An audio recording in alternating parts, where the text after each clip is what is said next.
राजाची कांतारा काय भीक मागे मनाची जोगी सिद्धी पावे कल्पतरू तळवटी जो कोणी बैसला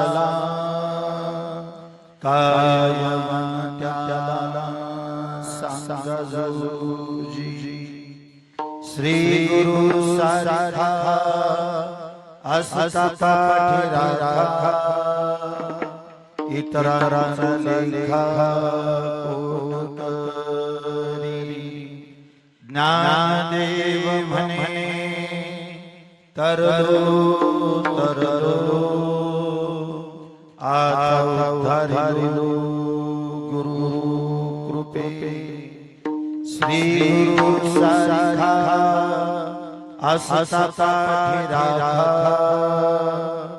इतरांचा लेखा कोणी वक्रतुंड महाकाय सूर्यकोटी समप्रभ निर्विघ्नं कुरु मे देव सर्वकार्येषु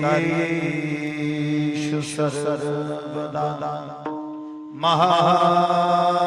महायोगपीठे तटे भीमरथं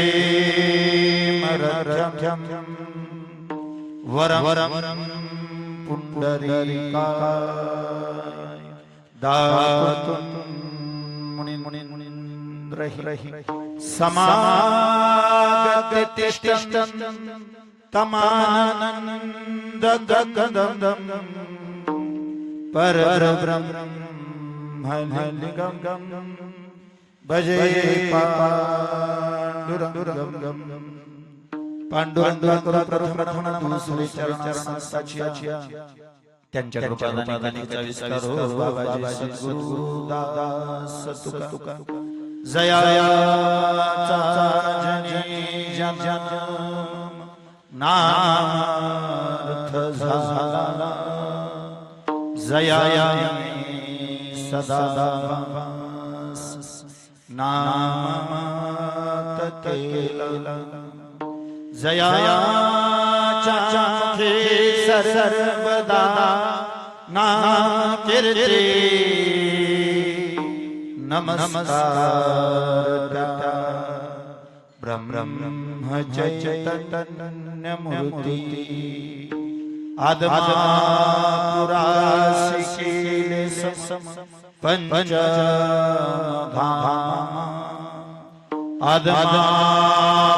आदमापुरासिके सम पंचधाम नमस्कार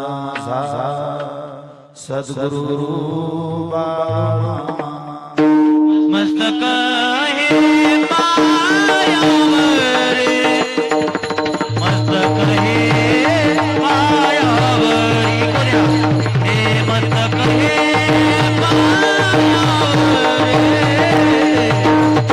मस्तक हे मायावरी मस्तक हे मायावरी मस्तक हे मायावरी मस्तक हे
देवराया तव तुझे श्री गुरु सारिका पाठी खरंतर लेखा कोणी राजाची चिंता काय भीक मागे मनाची जोगे सिद्धी पावे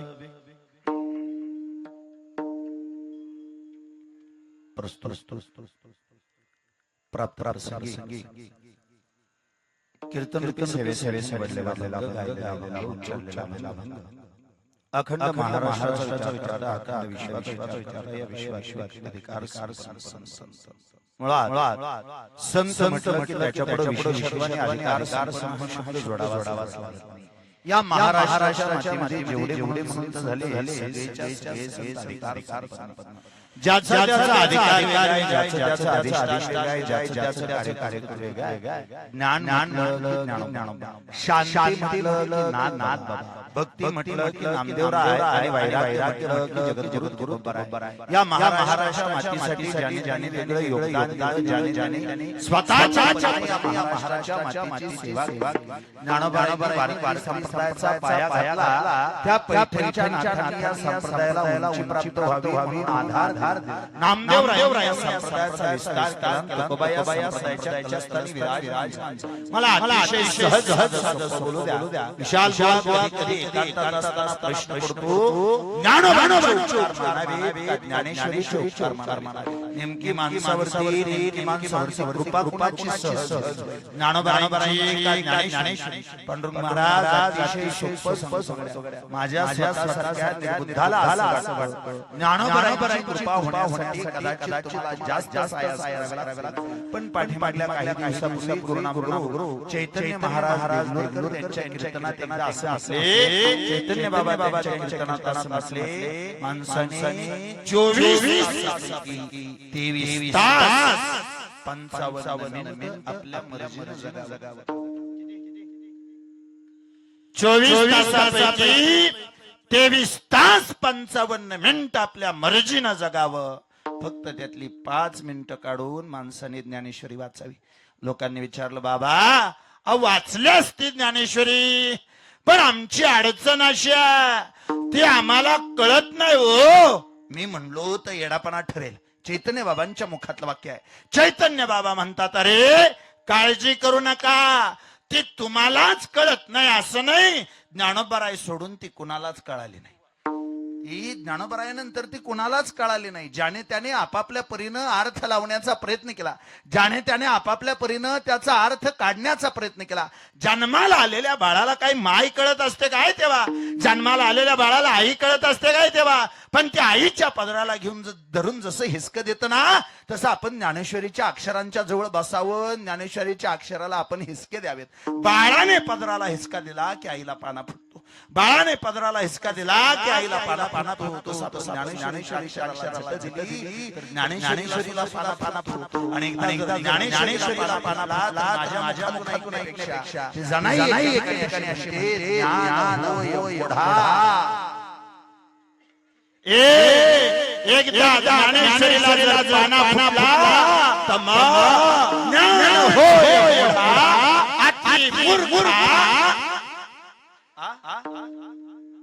अति मूर्खत्या दगडे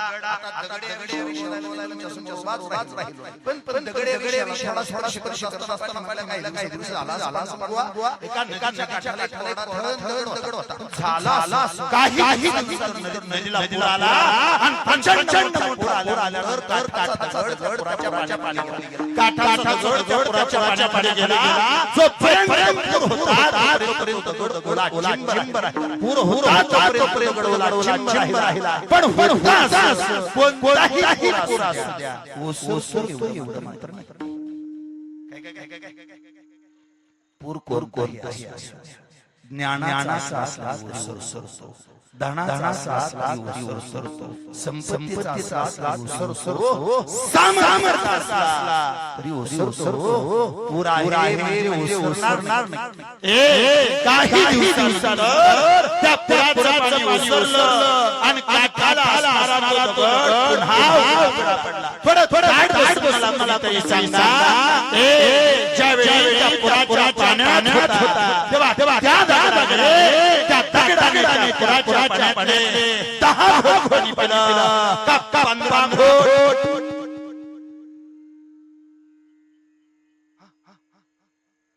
पाण्यात होता का नाही 10 घोट पाणी पिला 15 घोट नाही नाही बुवा हो पाणी पिला नाही तू पुरा ताच वाला आणि अशी बरेच गाव नाही गळ्याचे सप गाव तू आपल्या रोज टाळ वाजवून महाराजाची उलटी अशी आपल्या प्रश्न पडतो महाराजांची ज्ञानेश्वरी पाठ आणि संसा उठल्याबरोबर काळी दिसली मग ध्यान ठेवायचं नाही ह्यो पुराच्या पाण्यापुरता नाहीतर बरेच दगड सरकारी मुले झाले ज्याला कळालं दीपामावस्या म्हणून साजरी आजच्या अमावस्या खरं मी सांगू का आपण आजच्या अमावस्या बदनाम आजच्या तसं तिचं नाव गतहारी अच्छा अमावस्या नाव आहे गतहारी गत म्हणजे दुःखहारी हरून टाकणार आम्ही गतहारी म्हणून बरेच ह्या अमावस्याला नाव आहे दीपामावस्या तुमच्या बरोबर माझी आई आहे माझ्या बहिणी कणकीचे 5 दिवे करावे आज देवा लावा कणकीचे 5 दिवे करावे देवा लावावे हात जोडून दिवे बघावं जेवढं दुःख आहे त्याला सांगून टाकावं आजची जी अमावस्या खरा ऊर्जा जाळून आणि तुमच्या घरात खरा उजेड हे मी सांगावं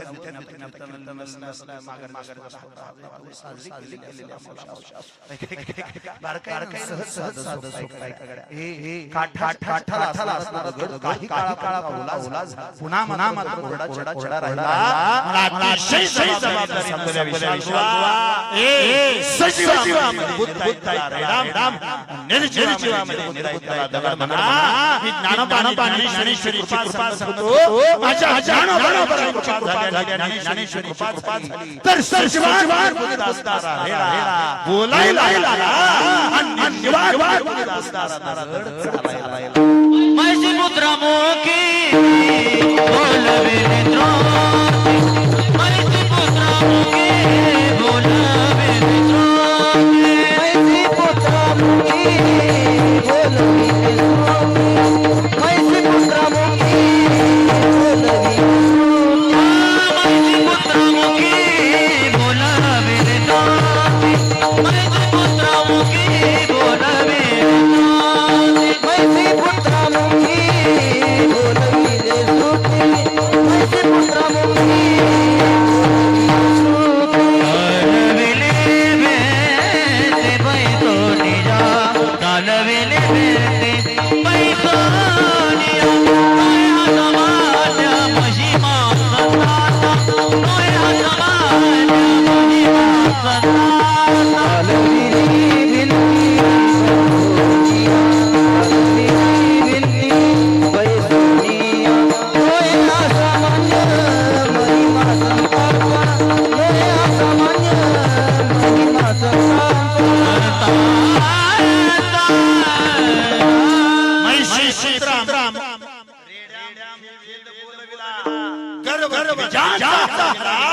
पण काही जणांनी शंका घेतली बुवा रेडा बोलवला रेडे माणूस त्याच्या मुखात बोलायला लावला म्हणून लिहिला रेड्या बोलवला आणि मग शंका सगळ्या दूर टाकल्या जर तुम्हाला शंका येत असेल हे प्रमाण मैशी बोलविला सुट्टी चालविले पैसैया नोहे सामान्य माणसांचा नैवेद्य हातीचा मूर्ती ज्या रेडा बोलला ज्या पेने चालला असे संत ज्ञानोबा आजच्या त्यांच्या आयुष्यात गुरुची कृपा काय प्राप्त झालं काय महत्त्व झालं काय प्राप्त झाली काय लाभ झाला याचा अतिशय गोड वर्णन करतात ज्ञानोबांच्या भाषा श्री गुरु सारी पाठ एकदा माझा श्री गुरु माझ्या पाठीशी उभा राहिला सद्गुरु वाचून सापडेना सोयावे काय आले या ज्ञानाने मी माझ्या गुरुच्या पायाला हात लावला आणि माझ्या गुरुच्या मस्तकावर हात लावला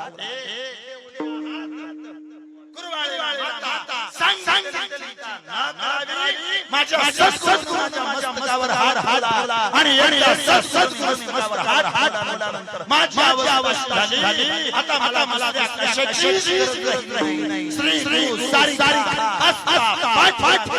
इतरांचा लेखा कोण करी? बाळू मामाच्या दरबारात मात्र माझं मी स्वच्छ गड्या. एकदा बाळू मामाची कृपा झाली. मग माणसाला कोणत्या गोष्टी काळजी करावी लागत नाही आणि माणसाला कोणत्या गोष्टी चिंता करावी लागत नाही. नानाबाईंनी उदाहरण दृष्टांत पहिला दिलाय. राजाच्या कांका म्हणजे बायको. नानाबाईंच्या मुखातले शब्द राजाची कांका काय भीक मागे राजाची कांका.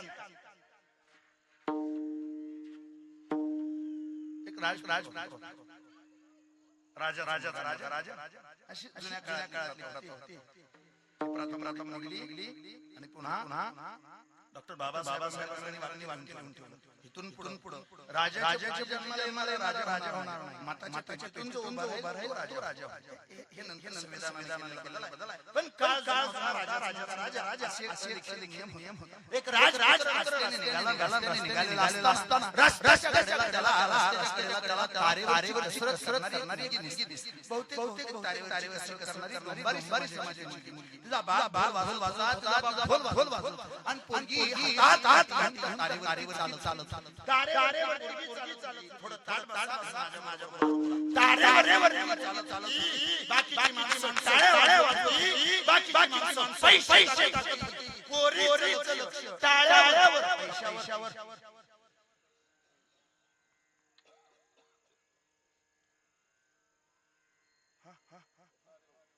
वाह पैसा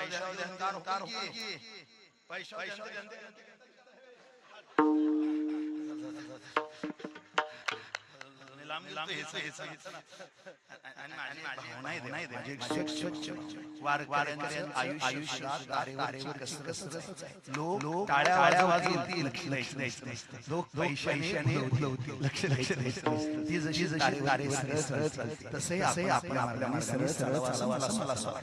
अतिशय जबाबदारी नाही. तारेवर करणारी त्या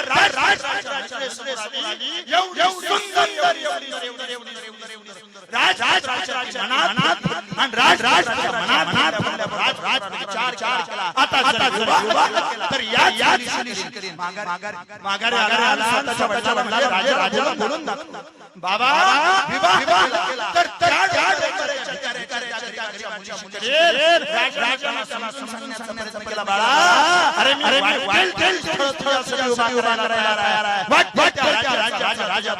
त्याची उपयोग करायला माझा ऐक तसं करून पण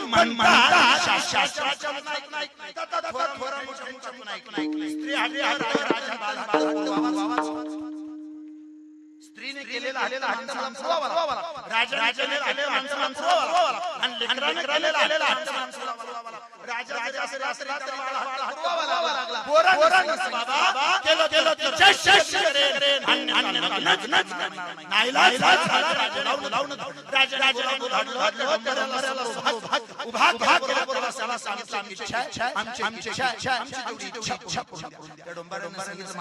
तुम्ही सांगाल करायला माझी काय झाली असेल माझी काय झाली असेल तर मला महाराज चूक झाली असेल तयारी आहे. फक्त हे करावर अन्याय करू नका. अरे अन्याय बोलवलं नाही.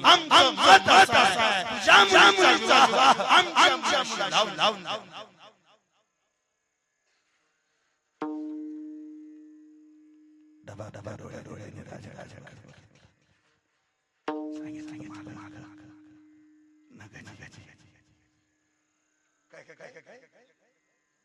नगाची हो का स्वैरी गरीब पोरगी करताना अपेक्षा गरीबाची तू आणि देताना आपली पायरी अपेक्षा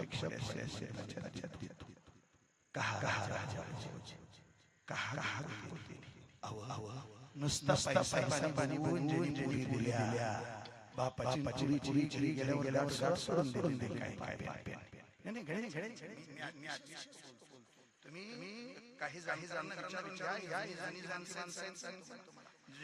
जहागीरदारी बघून दिल्या का बापच्या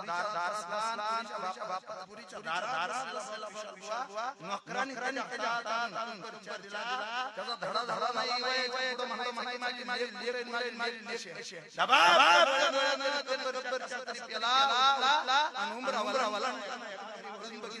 कुठल्या तरी लहान डोक्यावर नाही शब्द बोलतात त्या डोंगराने सांगितलं माझी तुमच्या बरोबर पण राजाने वापर केला आणि त्या भिकाऱ्याच्या विवाहात थोडं सगळ्यांबरोबर मला सांगा असताना विवाह झाला त्याच्या भीक मागायला जाताना सोन्याचं ताट घेऊन जाईल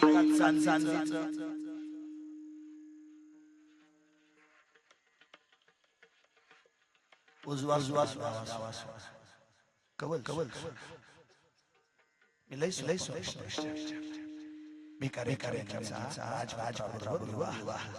दुसऱ्या दिवशी भीक मागायला जाताना ती सोन्याचं ताट घेऊन जाईल चांदीचं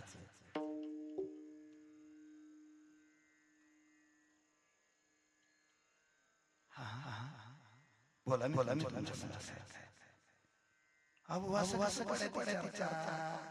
राजा बरोबर विवाह झाल्यानंतर भीक मागावी लागावी राजा बरोबर भीक मागावी काय राजाची कांता काय राजाची बायको भीक मागत असते काय तुम्हाला किती मला माहिती नाही बुवा पण तुम्ही आम्ही वारकरी राजाच्या बायकाच तो राजा हे माळ ज्याच्या नावाने घातलेलं कपाळाला लावलेला त्याच्या नावानं सौभाग्य नाही तुम्ही सगळे आम्ही सगळे बायका आमच्या राजावर आमच्या नवऱ्यावर एवढं प्रेम आहे एखाद्या पतिव्रतेला जसा नवरा प्रिय आहे तसा आम्हाला नवरा पतिव्रते दैता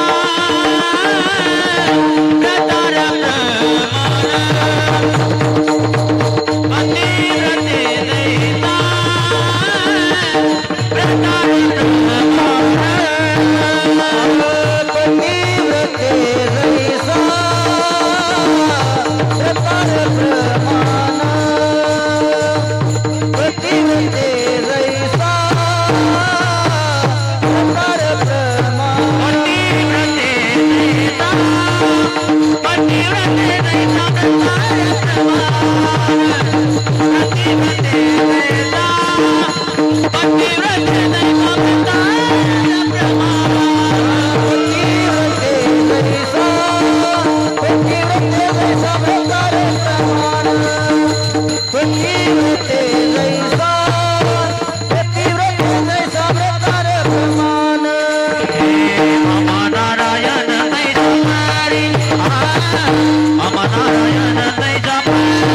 दैता प्रतार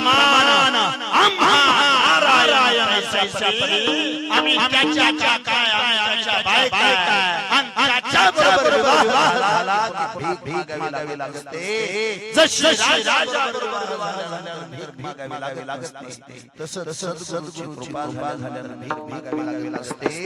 राज काय मनाची सिद्धी म्हणजे अपेक्षा जेवढ्या मनात इच्छा तेवढ्या सगळ्या पूर्ण होईल. पहिला दृष्टांत पुरावा असेल ज्ञानोबा दुसरा दृष्टांत दिला कल्पतरूच्या झाडाचा. कल्पतरूच्या झाडाचे कल्पतरू तळवट ऐका एक शब्द सोडून मग तुम्हाला गोड फक्त बार नाही.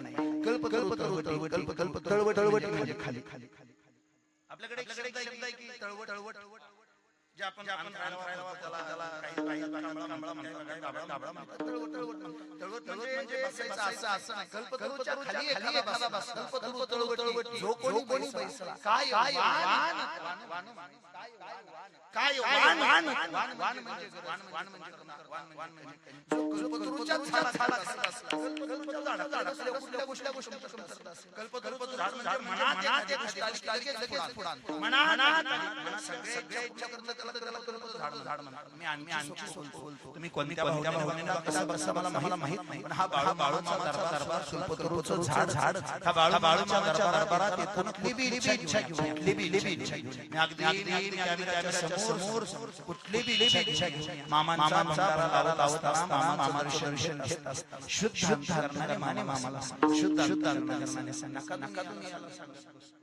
गळ्याची पाया आयुष्य खास तुम्हाला सवय लागली. तुम्ही दुःख सांगता आपल्या शेजारची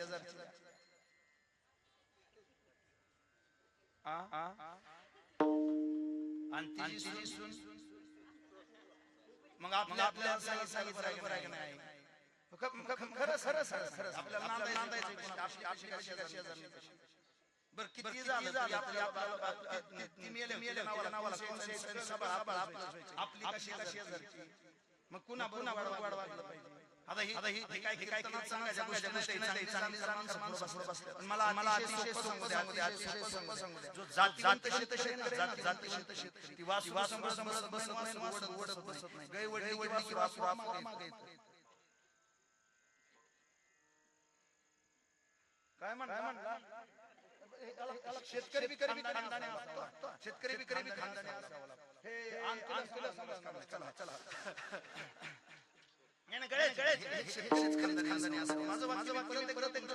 तुम्हाला सांगायचं आहे माझं नीट आहे.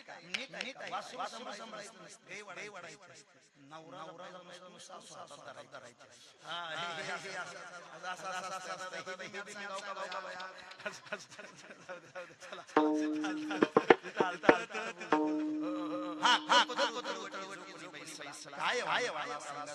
मामांचा दरबार म्हणजे कल्पतरू झाड आहे. मामांचा दरबार म्हणजे कल्पतरू झाड आहे. माझी आई आहे नाक घासतो पायाजवळ विनंती करतो. उभ्या आयुष्यात दुःख कोणाला सांगायचं दुनियेचा स्वभाव असा आहे. दुनिया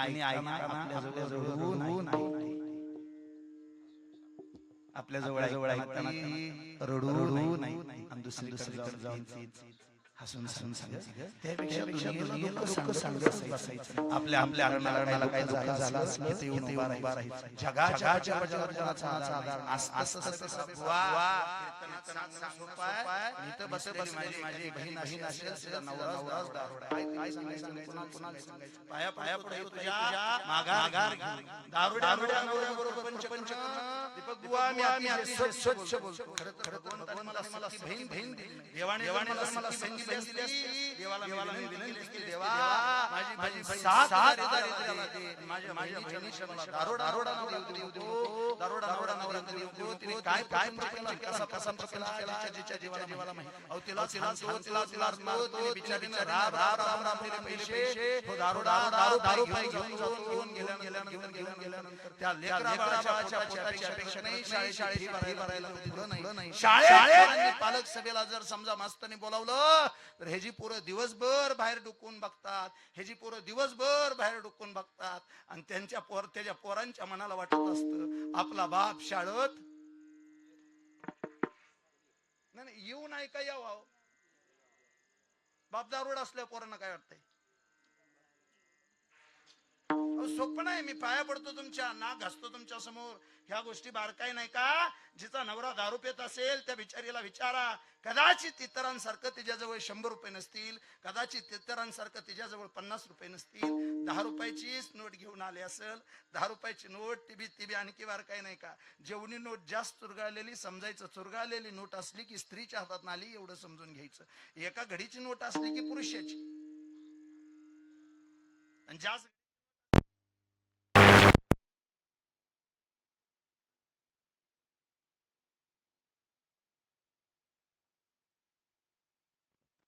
आणि हात जोडून विनंती केली, मामा माझ्या आयुष्याचं वाटोळं झालं. आयुष्यभर त्या दारुड्या नवऱ्याबरोबर प्रपंच केला मामा. आता वाटतं एका दिवशी मरून जावं, पण पुन्हा ध्यानात येतं आपण जर मरून गेलो तर आपल्या लेकरा बाळाला कुणाचा आधार आहे. म्हणून जगत राहिली. एकदा बापाच्या घरी निघून गेली ती. बापाने त्या दिवशी घरातनं बाहेर काढली. बापाने मला सांगितलं, पुरे ज्या दिवशी दिली त्या दिवशी दिली त्या दिवशी मिली. मामा तुमच्या चरणावर लोटंगण घालते, हात जोडते तुमच्या पुढं. माझ्यासाठी मी इच्छा एवढीच आहे, आयुष्यभर माझ्या लेकरा बाळांच्या डोक्यावर फक्त तुमचा हात राहू द्या. फक्त या मामाच्या समोर येऊन तुझं दुःख सांग. हे कल्पतरूचं झाड आहे, हे तर सांगितलेलं दुःख सगळं मारल्या जातं. कल्पतरू तळवटी जो कोणी बैसला, काय वाण त्याला सांगा जोजी. ज्ञानदेव म्हणे तरलो तरलो. ऐका की, तरलो शब्द द्वंदा. व्याकरण शास्त्राचा एक नियम असा आहे. मी थोडं सोपं बोलतो. व्याकरण शास्त्राचा एक नियम असा आहे, एक शब्द द्वंदा उच्चारला की दोष आहे. काय काय काय विशाल भाऊ, व्याकरण शास्त्राचा नियम काय सांगतो? एक शब्द तुम्ही द्वंदा उच्चारला, बोलणाऱ्यांनी बी एक शब्द द्वंदा बोलू नये आणि लिहणाराने बी एक शब्द द्वंदा लिहू नये. व्याकरण शास्त्रामध्ये त्याला द्विरुक्तीचा दोष सांगितला जातो. बुवा जर द्विरुक्तीचा दोष म्हणावा तर ज्ञानोबारांनी सहज एक शब्द द्वंदा उच्चारला की हो. ज्ञानदेव म्हणे तरलो तरलो, द्वंदा उच्चारला. बरोबर. मग ज्ञानोबांच्या या शब्दाला दोष लागेल काय? सोपं सांगतो, ज्ञानोबांच्या शब्दाला दोष लागेल का काय हे सांगत असताना जगातले सगळे दोष घालवण्याची ताकद माझ्या ज्ञानोबांच्या शब्दामध्ये आहे. त्याच्यामुळे ज्ञानोबांच्या शब्दाला दोष लागत नाही. आणि दोषच लावायचं म्हणलं तर ऐका, ज्ञानोबांनी एक असा ग्रंथ लिहिला, असा ग्रंथ लिहिला, असा ग्रंथ लिहिला, त्या अख्ख्या ग्रंथाचं ध्रुवपदच द्विरुक्तीत जातं.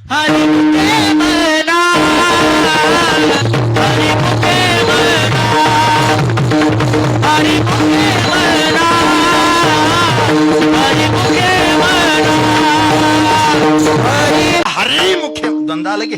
हरिमुखे म्हणा पुण्याची गणना कोण करी. अख्खा हरिपाठ नावाचा जो 28 अभंगाचा ग्रंथ आहे त्या अख्ख्या अभंगाचं ध्रुवपद दुरुक्तीच्या दोषात जातंय की हरिमुखे म्हणा. ज्ञानोबा आज सुद्धा ज्ञानदेव म्हणे तरलो तरलो म्हणतात. मी मगाशी बोललो त्याप्रमाणे संत साहित्याला कुठलाच दोष लावायचा नसतो. आणखी एक वाक्य जबाबदारीने बोलतो विशाल बुवा, संत साहित्य वाचताना संतांच्या डोक्याला डोकं लावायचं नसतं. संत साहित्य वाचताना संतांच्या डोक्याला डोकं लावायचं नसतं. संत साहित्य वाचताना संतांच्या पायाला डोकं लावायचं. आणि मग कळतं हे एक एक शब्द दोनदा का उच्चारले.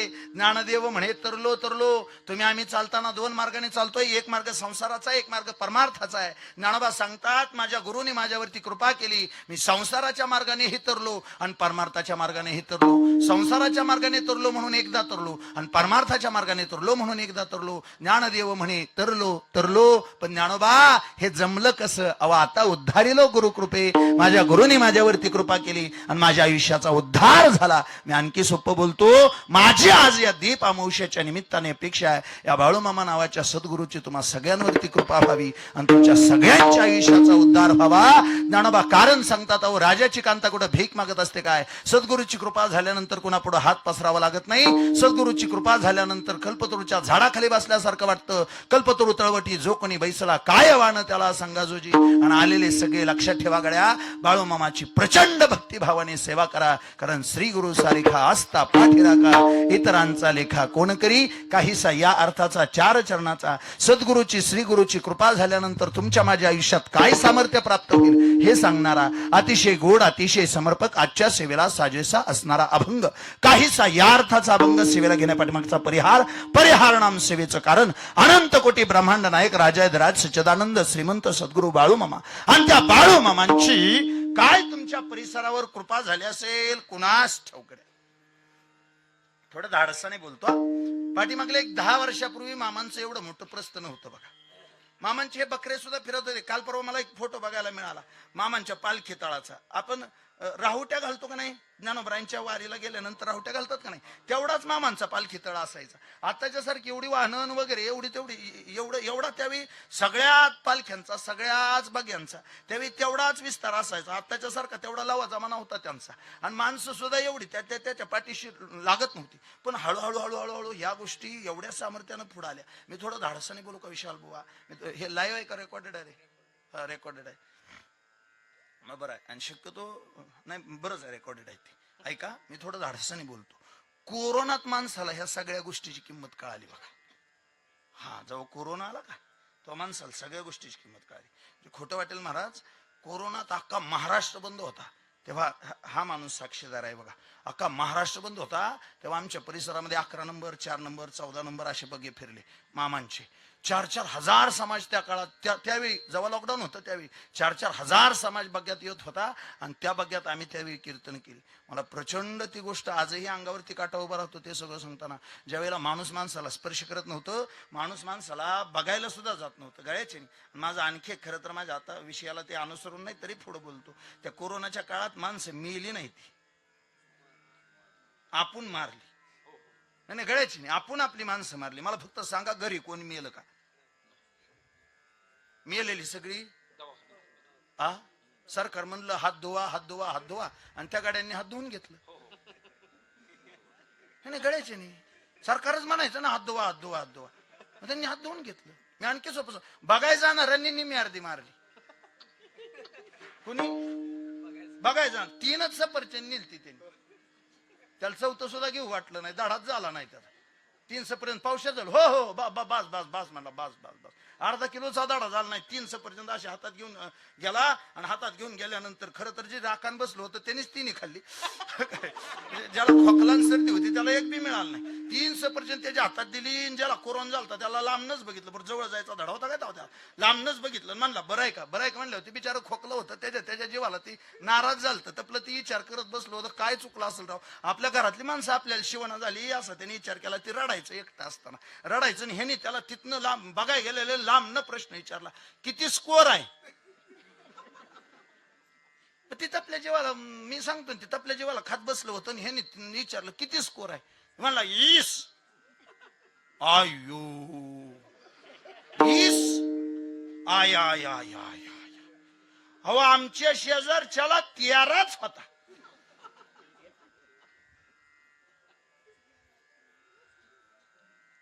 त्याला काय झालं काय नाही. परवा दिवशी त्याची माती झाली. लगा त्या खटवच्या ध्यानात आलं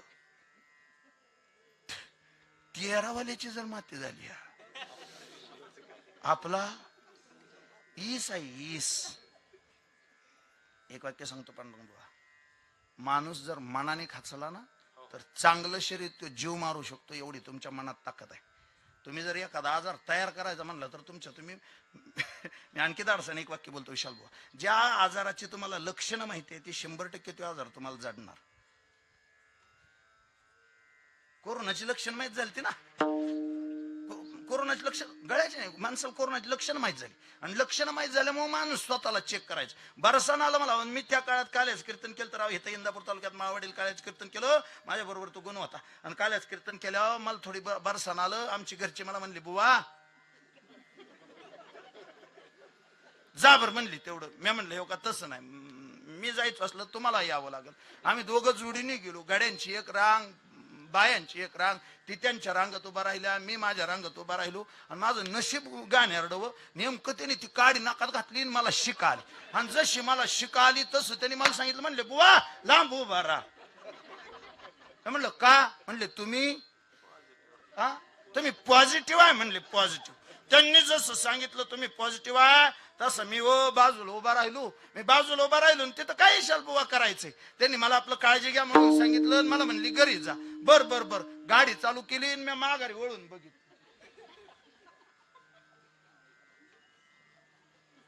तितक्या बिचारी उभा राहिली होती. मी म्हणलं बसा की.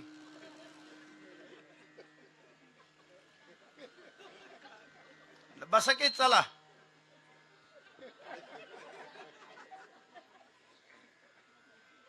घरी नाही जायचं.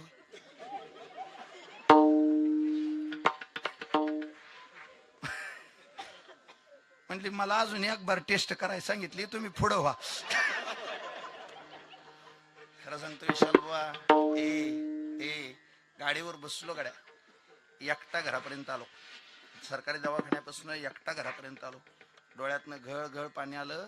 मी माझ्या मनाला एक गोष्ट सांगत होतो. इतक्या दिवस अमोल सोळ या नावाचा भ्रमाचा भोपळा घेऊन हिंडत होता. इतक्या दिवस स्वतःला लय शहाणा समजत होता, स्वतःला लय मोठा समजत होता. अरे एक साधा आजार झाला तर तुझी बायको तुझ्या गाडीवर पाठीमागे बसली नाही. त्या दिवशी तुकोबांचे शब्द आठवले, नोहे तुझा हा परिवार द्रव्यदारा क्षणभंगूर.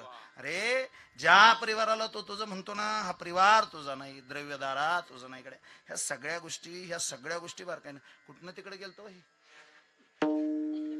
ह्या सगळ्या गोष्टी बारकाईनं सांगायचं झालं विशाल बुवा. अतिशय सहज साधं सोपं बोलतो. अतिशय सहज साधं सोपं बोलतो. अतिशय साध्या बाबतीत सांगतो. मी अतिशय जबाबदारीनं सांगेन. प्रचंड काळजी घ्या. या सगळ्या गोष्टी विचारात आणल्या विशाल बुवा. ह्या सगळ्या गोष्टी विचारात आणल्या.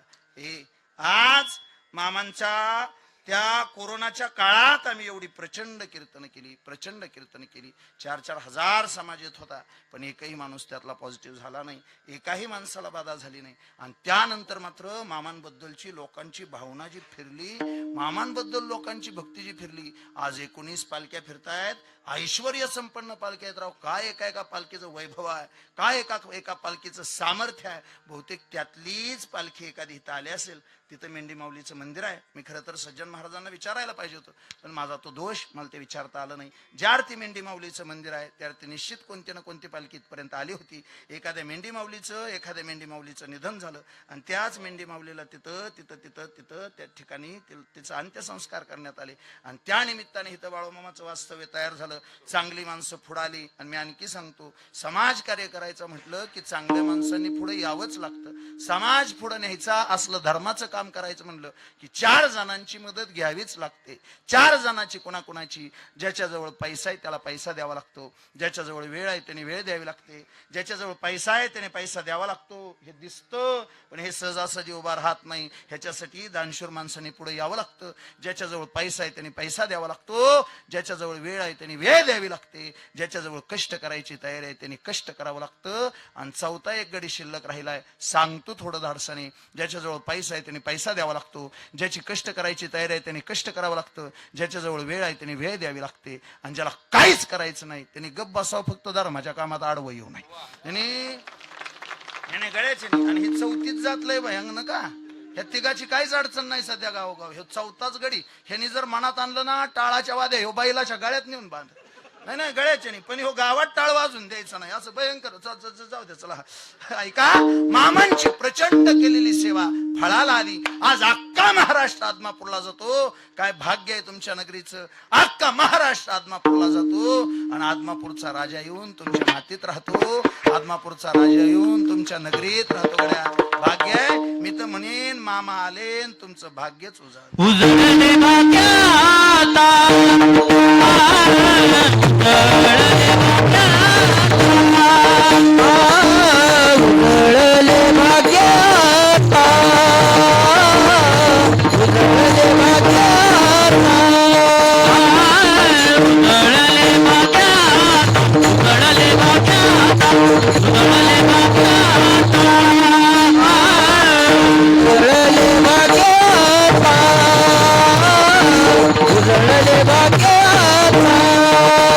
Oh,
मिळाली संत दर्शने हा लाभ, पद्मनाभ जोडीला या मामांच्या रूपानं पंढरीचा पांडुरंग परमात्मा या मातीमध्ये येऊन विराजमान झाला, काशीचा विश्वेश्वर या मातीमध्ये येऊन विराजमान झाला, जगाच्या पाठीवरची 33 कोटी देवता येऊन ह्या मातीमध्ये विराजमान झाली.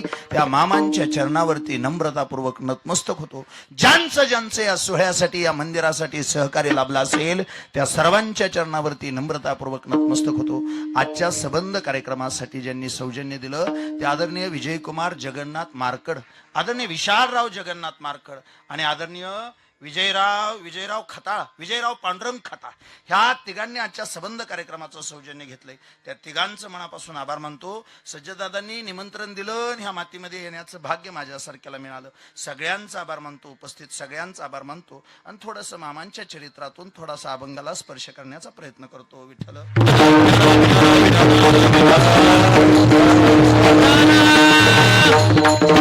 तुम्हीच सांगा, कारण ह्याच्या अगोदर बरीच कीर्तनं झाले. तुमच्यापैकी कोणीतरी सांगा मला, मुळापासून चरित्र सांगू का एखादा दृष्टांत सांगू? तुम्ही जसं म्हणाल तसं, माझं काय अडचण नाही.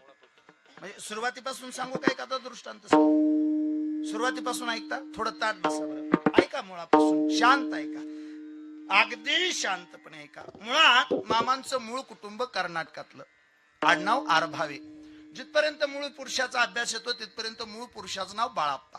मूळ पुरुषाचं नाव बाळाप्पा. बाळाप्पाच्या पोटी जन्म झाला मायाप्पांचा आणि मायाप्पाचा विवाह झाला आप्पाच्या वाडीच्या सुंदरा मातेशी. हलसिद्धनाथाची कृपा होती, हलसिद्धनाथाची सेवा करायची. लहानपणापासून आप्पाच्या वाडीलाच हलसिद्धनाथ आहे. गेला कधी त्या परिसराला तर नक्की जाऊन या. आप्पाच्या वाडीत हलसिद्धनाथ आहे बघा. हलसिद्धनाथ म्हणजे हे नाथ संप्रदायातलं ते वैभव. नाथ संप्रदायाचा आणखी एक वेगळा विचार आहे, वेगळे विचारसरणी आहे. आपल्या वारकरी संप्रदाय, मी आणखी सोपं बोलू का? वारकरी संप्रदाय म्हणजे सगळ्या संप्रदायाचं एक पवित्र केलेलं मिश्रण आहे. आपला वारकरी संप्रदाय सगळ्या संप्रदायाला घेऊन चालतो. आपल्या संप्रदायानं कुठल्याच संप्रदायाला निषेध मानलं नाही, कुणाला कधी टीका केली नाही, कुणाला कधी वाईट म्हणले नाही. नाथ संप्रदाय तत्वनिष्ठ संप्रदाय, दत्तप्रभूची सेवा करणारा संप्रदाय आणि त्या संप्रदायाचा प्रचंड मोठा अधिकार, त्या संप्रदायाचा जो अधिकार आहे त्या अधिकाराला नतमस्तक होऊन त्या आप्पाच्या वाडीला हलसिद्धनाथाचं मंदिर. आणि ती लहानपणापासून, आता कसं ही लहान लेकरू बघा, हे आता इथं पळत गेलं, ते आई बरोबर आजी बरोबर कुणाबरोबर तरी इथपर्यंत आलंय. आई बरोबर आजी बरोबर, बुवा आई बरोबर आजी बरोबर असं म्हणलं नाही, वडिलांबरोबर आजोबा बरोबर. ह्यातलं स्वयंपाकाला घरी कोण नाही म्हणून तिकडे आले. चला दोघी पुढे निघून आल्या आणि मग घराला कुलूप, मग ते म्हणलं चला गाडी तिकडे जाऊ. तर बहुतेक ते असं लहानपणी ती सुंदरा माता आई वडिलांबरोबर आप्पाच्या वाडीच्या वारीला जायची, सेवेला जायची. आणि जशी लहानपणापासून वारी सुरू केली तशी ती वारी तिची अखंड राहिली. काला तस्मै नमः या न्यायानं विवाह झाला मायाप्पा बरोबर.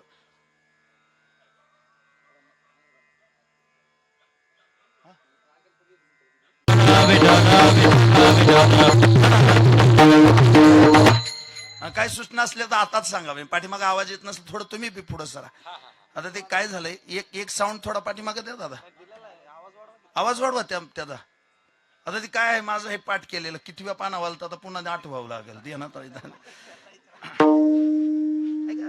सोपं सांगतो मी म्हणलो त्याप्रमाणे मुळापासून ऐका. काय सज्जन दादा कुठे बसलेत बरं? मी मग कुठे सज्जन दादा 9च्या थोडं पुढे गेलं 5-1 मिनिटं चालतंय ना, काय अडचण नाही. बरं ताट बसा. ऐका शांत ऐका.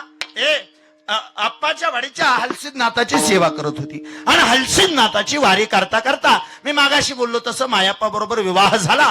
पण विवाहानंतर सुद्धा तिने वारी जिवंत ठेवली, वारी कधी चुकू दिली नाही. वारीला जायची, हलसिद्धनाथाच्या समोर उभा राहायची, हलसिद्धनाथाची कृपा, हलसिद्धनाथाची सेवा, हलसिद्धनाथाचं दर्शन घ्यायची आणि माघारी निघून यायची. 1, 2, 3 12 वर्ष गेली. 12 वर्ष झाली पण पोटाला संतानच नव्हतं. आणि मी जर बरोबर बोलत असेल तर फुलाशिवाय वेलीला आणि मुलाशिवाय घराला शोभा नाही. वेली कितीही सुंदर असली जर तिला फुलच नसलं, वेली सुंदर दिसते काय? आणि घर कितीही भरलेला असू द्या, त्या घरात जर खेळणारं लहान लेकरूच नसेल तर त्या घराला काय शोभा असते काय? मला जर समजा तुम्ही बोलण्याची परवानगी देत असेल तर माझं स्वतःचं मत आहे गड्या, माझं स्वतःचं मत आहे. अलीकडे तुम्ही जे श्रीमंत म्हणता ना, मला त्या गोष्टीत काडीमा तर रस राहिला नाही. 14 कारखान्याचा मालक मरून गेलाय 28 जानेवारीला. किती? महाराष्ट्राचे उपमुख्यमंत्री, महाराष्ट्राचे अर्थमंत्री, राष्ट्रवादी काँग्रेस पक्षाचा अध्यक्ष, माळेगाव सहकारी साखर कारखान्याचं चेअरमन आणि अशी 13 कारखाने स्वतःच्या मालकीचे असणारे सन्माननीय अजितदादा पवार मरून गेले. नाही, 28 जानेवारी 2026ला 8:10 मुंबईतून उडालेलं विमान 8:50 बारामतीत पोहोचणार होतं. त्या पंढरपूरच्या काळ्या देवानं आणि ह्या आदमापूरच्या मामानं दिलेलं तिकीट 8:46 संपलं आणि अजितदादांना हा प्रवास थांबवावा लागला. अतिशय सोप्पा आहे का गाड्या? अतिशय सोप्पा आहे का? हे पैसा पाणी धन दौलत या सगळ्या गोष्टी ज्या तुम्ही समोर मांडताना माझं स्वतःचं मत आहे, कदाचित माझं चुकीचं असेल, माझं स्वतःचं मत आहे. श्रीमंत श्रीमंत श्रीमंत कशाला म्हणाल? मला असं वाटतं ज्या घरात म्हातारी आईबाप हसत मुखानं राहतात आणि त्याच्या अंगणात लहान लेकरं खेळतात, समजायचं घर श्रीमंताचं आहे, समजायचं घर श्रीमंताचं आहे. आईबाप सुखात असले पाहिजेत. तुम्ही ऐकताय ना? तुम्ही नका ऐकू. हा, ह्यांनी बी आईबाप सुखात ठेवले, फक्त बायकोचे. हा,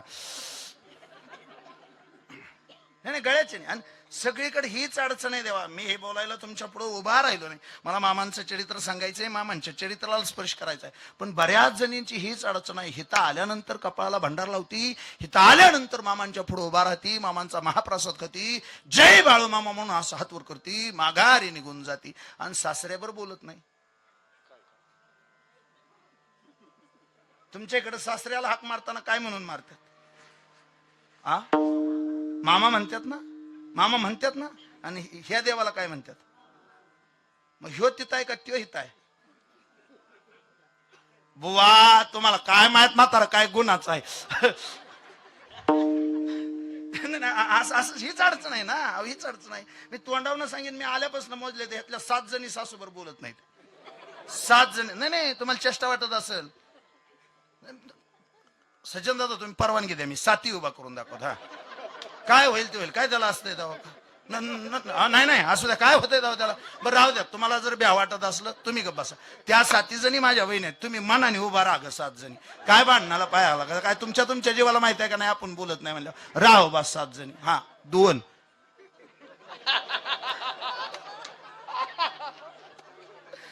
म्हणलं बघाय पाहिजे होते यांची तोंड. तुम्हाला दिसलं नाही शालबुवा?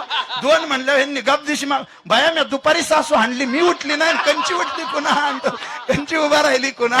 नका नका नका नका हो, नका तसं करू. पाया पडतो तुमच्या, मी नाक घासतो, मी माफी मागून बोलतो. माणसातलाच माणूस नाही कळाल्यावर दगडातला देव काय मिळायचा आहे आपल्याला? गळ्याचे नाही. नका तसं करू. लय चांगलं आयुष्य भगवंताने दिलं. उलट मामाच्या पुढे उभा राहत चला, मामाचा भंडारा लावून मामाचा आभार मानत चला. आणि आभार कशासाठी मी सांगतोय का? आभार कशासाठी? पाठीमागल्या 3 वर्षात ह्या भारतातली 10 लाख माणसं मरून गेली. मी मगाशी बोललो तसं त्या कोरोनासारख्या आजारानं ह्या भारतातली 10 लाख माणसं मरून गेली. मामाच्या पुढे उभा राहत जा, धाय मुकलून रडत जा, मामाच्या तोंडावून हात फिरवत जा आणि मामाला सांगत जा, मामा तुमचं मनापासून आभार आहे. का? ह्या भारतातली 10 लाख माणसं मेल्यावर सुद्धा आजचा दिवस बघायला तुम्ही मला जिवंत ठेवलंय. हे तुमचे माझ्यावरचे आनंद उपकार आहेत. मी पाया पडतो तुमच्या, नाक घासतो. फक्त तुमच्यापैकीच कुणीतरी सांगा, आई तू सांग, मामाने आपल्याला जगवलंय, चांगलं वागाय का भांडाय? आहे का नाही? आहे का नाही? मग वागलं पाहिजे का नाही चांगलं? आणि चांगल्या वागण्याची सुरुवात घरापासून करा. माझी शपथ आहे तुम्हाला, मी पाया पडतो तुमच्या. अहो ज्या घरात सासू सुना एका विचारानं राहतात त्याच घरातला पुरुष कर्तृत्व करू शकतो. त्या दोघी एका विचारानं राहिला म्हणजे तो पुढं चालल. तो दुपारचं जेवायला आला आणि जेवायला बरं तो वनवन करून आला. हो, दुनियाभराच्या समस्या आहेत त्याला. त्याच्या अंगावर केस कमी तेवढे त्याला अडचण आहेत, त्याच्या अंगावर केस कमी एवढे त्याला अडचण आहेत. आणि दुनियाबरोबर तोंड देऊन तो कसा तरी घरी आला. बरं दुनियाबरोबर भांडायचं. जिथं चप्पल काढली तिथं त्याने टेन्शन काढलं होतं आणि तो घरात येऊन बसला. त्याने थकलेला हप्ता कधी बायकोला सांगितला नाही, आलेल्या अडचणी कधी बायकोला सांगितल्या नाहीत. त्या कर्जमाफीमध्ये आपलं नाव बसतं का नाही ह्याच्यासाठी दिवसभर तो फिरत राहिला. आणि दुपारच्या वेळेला तो घरी आला आणि घरी आल्याबरोबर त्यांनी जेवायला मागितलं, तिने जेवायला वाढलं, जेवायला दिलं. आणि जेवायला दिल्याबरोबर त्यांनी पहिला घास मोडस्तोर हिने मुसासायला सुरुवात केली. जाळ करायचंय म्हणतो त्याच्या प्रपंचाचा. मी बोलायला लागली की म्हणायचं बाया का बाया म्हणून आज पतोर मी माझ्या कोणाचा जाळ केला. कोटभर माणसाने गप्प बसायचं, कोटभर माणसाने सोसायचं. मेली म्हणजे माझ्या मड्या बापून एखाद्याशी वाटतं आपल्या जीवाचं काहीतरी काळ कोळस करावं, पण त्या लेकरा मर मर. इंदिरा गांधी मिली तरी देश चाललाय काय तुझ्या वाचून असं नडल गड्या. बर कुठवर त्याला सुखाने घास बी खाऊन दिला नाही वे. ते आला बिचारा एवढा वनवन वनवन करून. मी पाया पडतो तुमच्या, माझं 1000 वेळा सांगणं. मला असं म्हणायचं नाही तुमची तक्रार सांगू नका, फक्त योग्य वेळी सांगा. त्याची थोडी मानसिकता बघा, त्याला किमान 4 घास खाऊ द्याव. आणि आणखी सांगतो, शक्यतो तुम्ही दोघी बोलत असला ना की घरात तक्रारच होत नसती. समजून घेतल्यावर काय बी समजून घेता येतं, आणि चूकच काढायची म्हणल्यावर. आणि म्हाताऱ्यांना तुम्ही सुद्धा समजून घेत जा. नाही गळ्याची नाही, आमची बी म्हातारी ताप देते. बाय एवढं कट करून टाका. हो नाही आमच्या म्हातारीने बघितलं म्हणजे बराच महिन्याला एवढ्या लांब गेलाय, माझं उदो करून आला. म्हणजे गळ्याचे म्हणजे होतंय असं. त्रास काय होतो या. समजा एखाद्या वेळेला एखादी पळीभर तेल लेक आली माहेरात आणि त्या म्हातारीच्या लेकीकडं सांडलं, तर म्हातारी म्हणती असू दे ग, सांडायचं लावंडायचं, त्याला काय सांडायची वस्तू आहे म्हणल्यावर सांडणारच. आणि काय तेवढ्याने आपण बेकारी होतो का, आपल्याला का पुन्हा मिळायचं नाही. आनल तपला मस कमावतो तो, काय काळजी करू नको. आणि तो कवा सह्याच्या टायमिंगला त्याला काय म्हणली, सह्याच्या टायमिंगला काय त्रास दिलाय मुकाट्याने. नाही तर तो अर्ध्याची मालकीन झाली असती. सांडू दे, अर्धी पडी सांडली तर त्याला काय होतंय असं म्हणली. लिकीकंड सांडलं आणि तेवढं सुनाने बघितलं होतं. दुसऱ्या दिवशी सुन कंड सांडलं. हा काय झालं, काय झालं आई, शिव्या दिल्या. हा शिव्या दिल्या शिव्या दिल्या. हात फुटलं का म्हणली तुझं काय, बापाच्या घरनं घेऊन आली का काय. ऐका ना संपून टाकतो हा विषय. मला चरित्र बोलायचं, मला चरित्र सांगायचंय. पाया पडतो, मी सासू सुनाच्या गोष्टी सांगायला उभा राहिलो नाही, पण सध्या काळाची ती गरज झाली. तुमच्यामध्ये परिवर्तनच होईना, तुमच्यामध्ये बदलच होईना. पालत्या घड्यावर किती पाणी भरवतलं म्हणजे घडा भरलो कवाच भरायचं नाही. मी सोपं सांगतो गड्या, सोपं सांगतो. काही गोष्टी बदलूनच घ्या. कधीतरी एकदा मन मोठं करा. सुनलाच लेख म्हणून बघा. मी पाया पडून सांगतो, अलीकडच्या मुली सुद्धा सुशिक्षित झालेत, त्या अभ्यासू झालेत. सुनलाच कधीतरी लेख म्हणून बघा.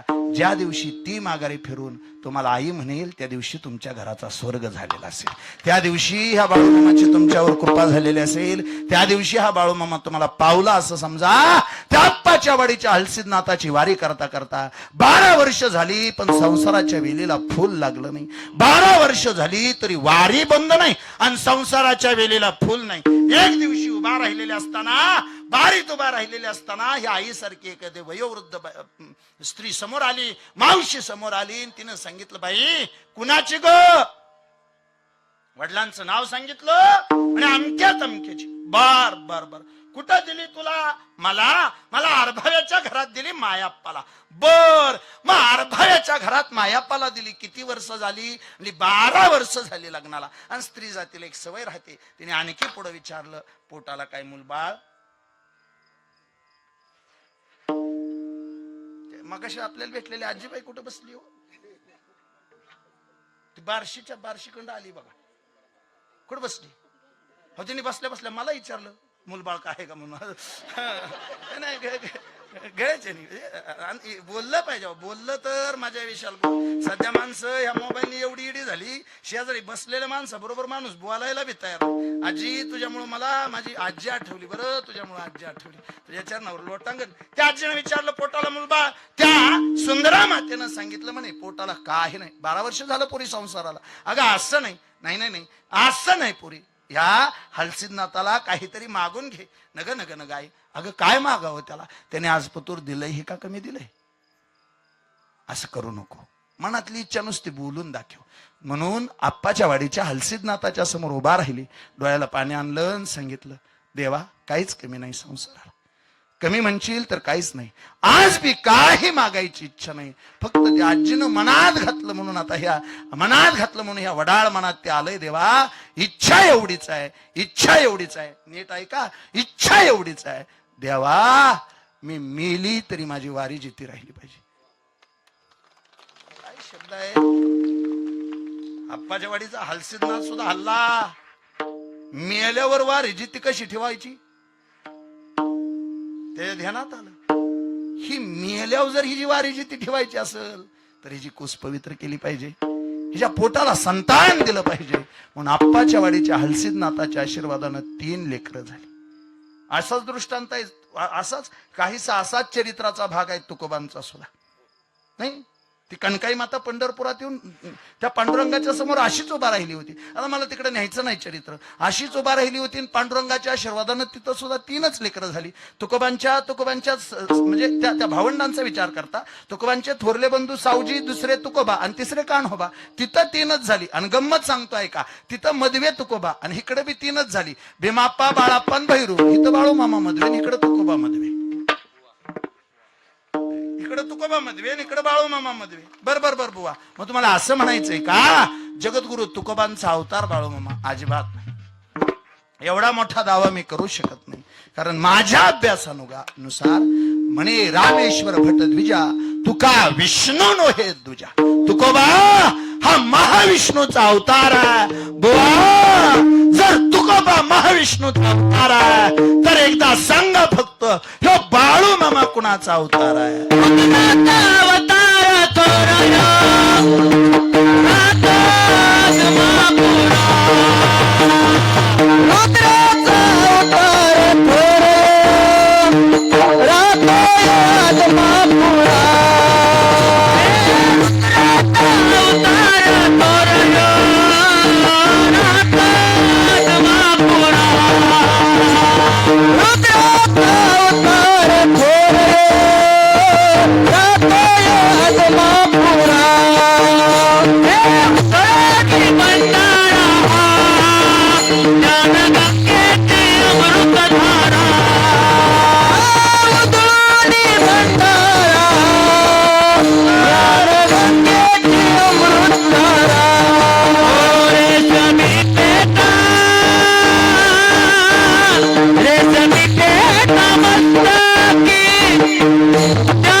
स्वच्छ झालं आरशासारखं स्वच्छ.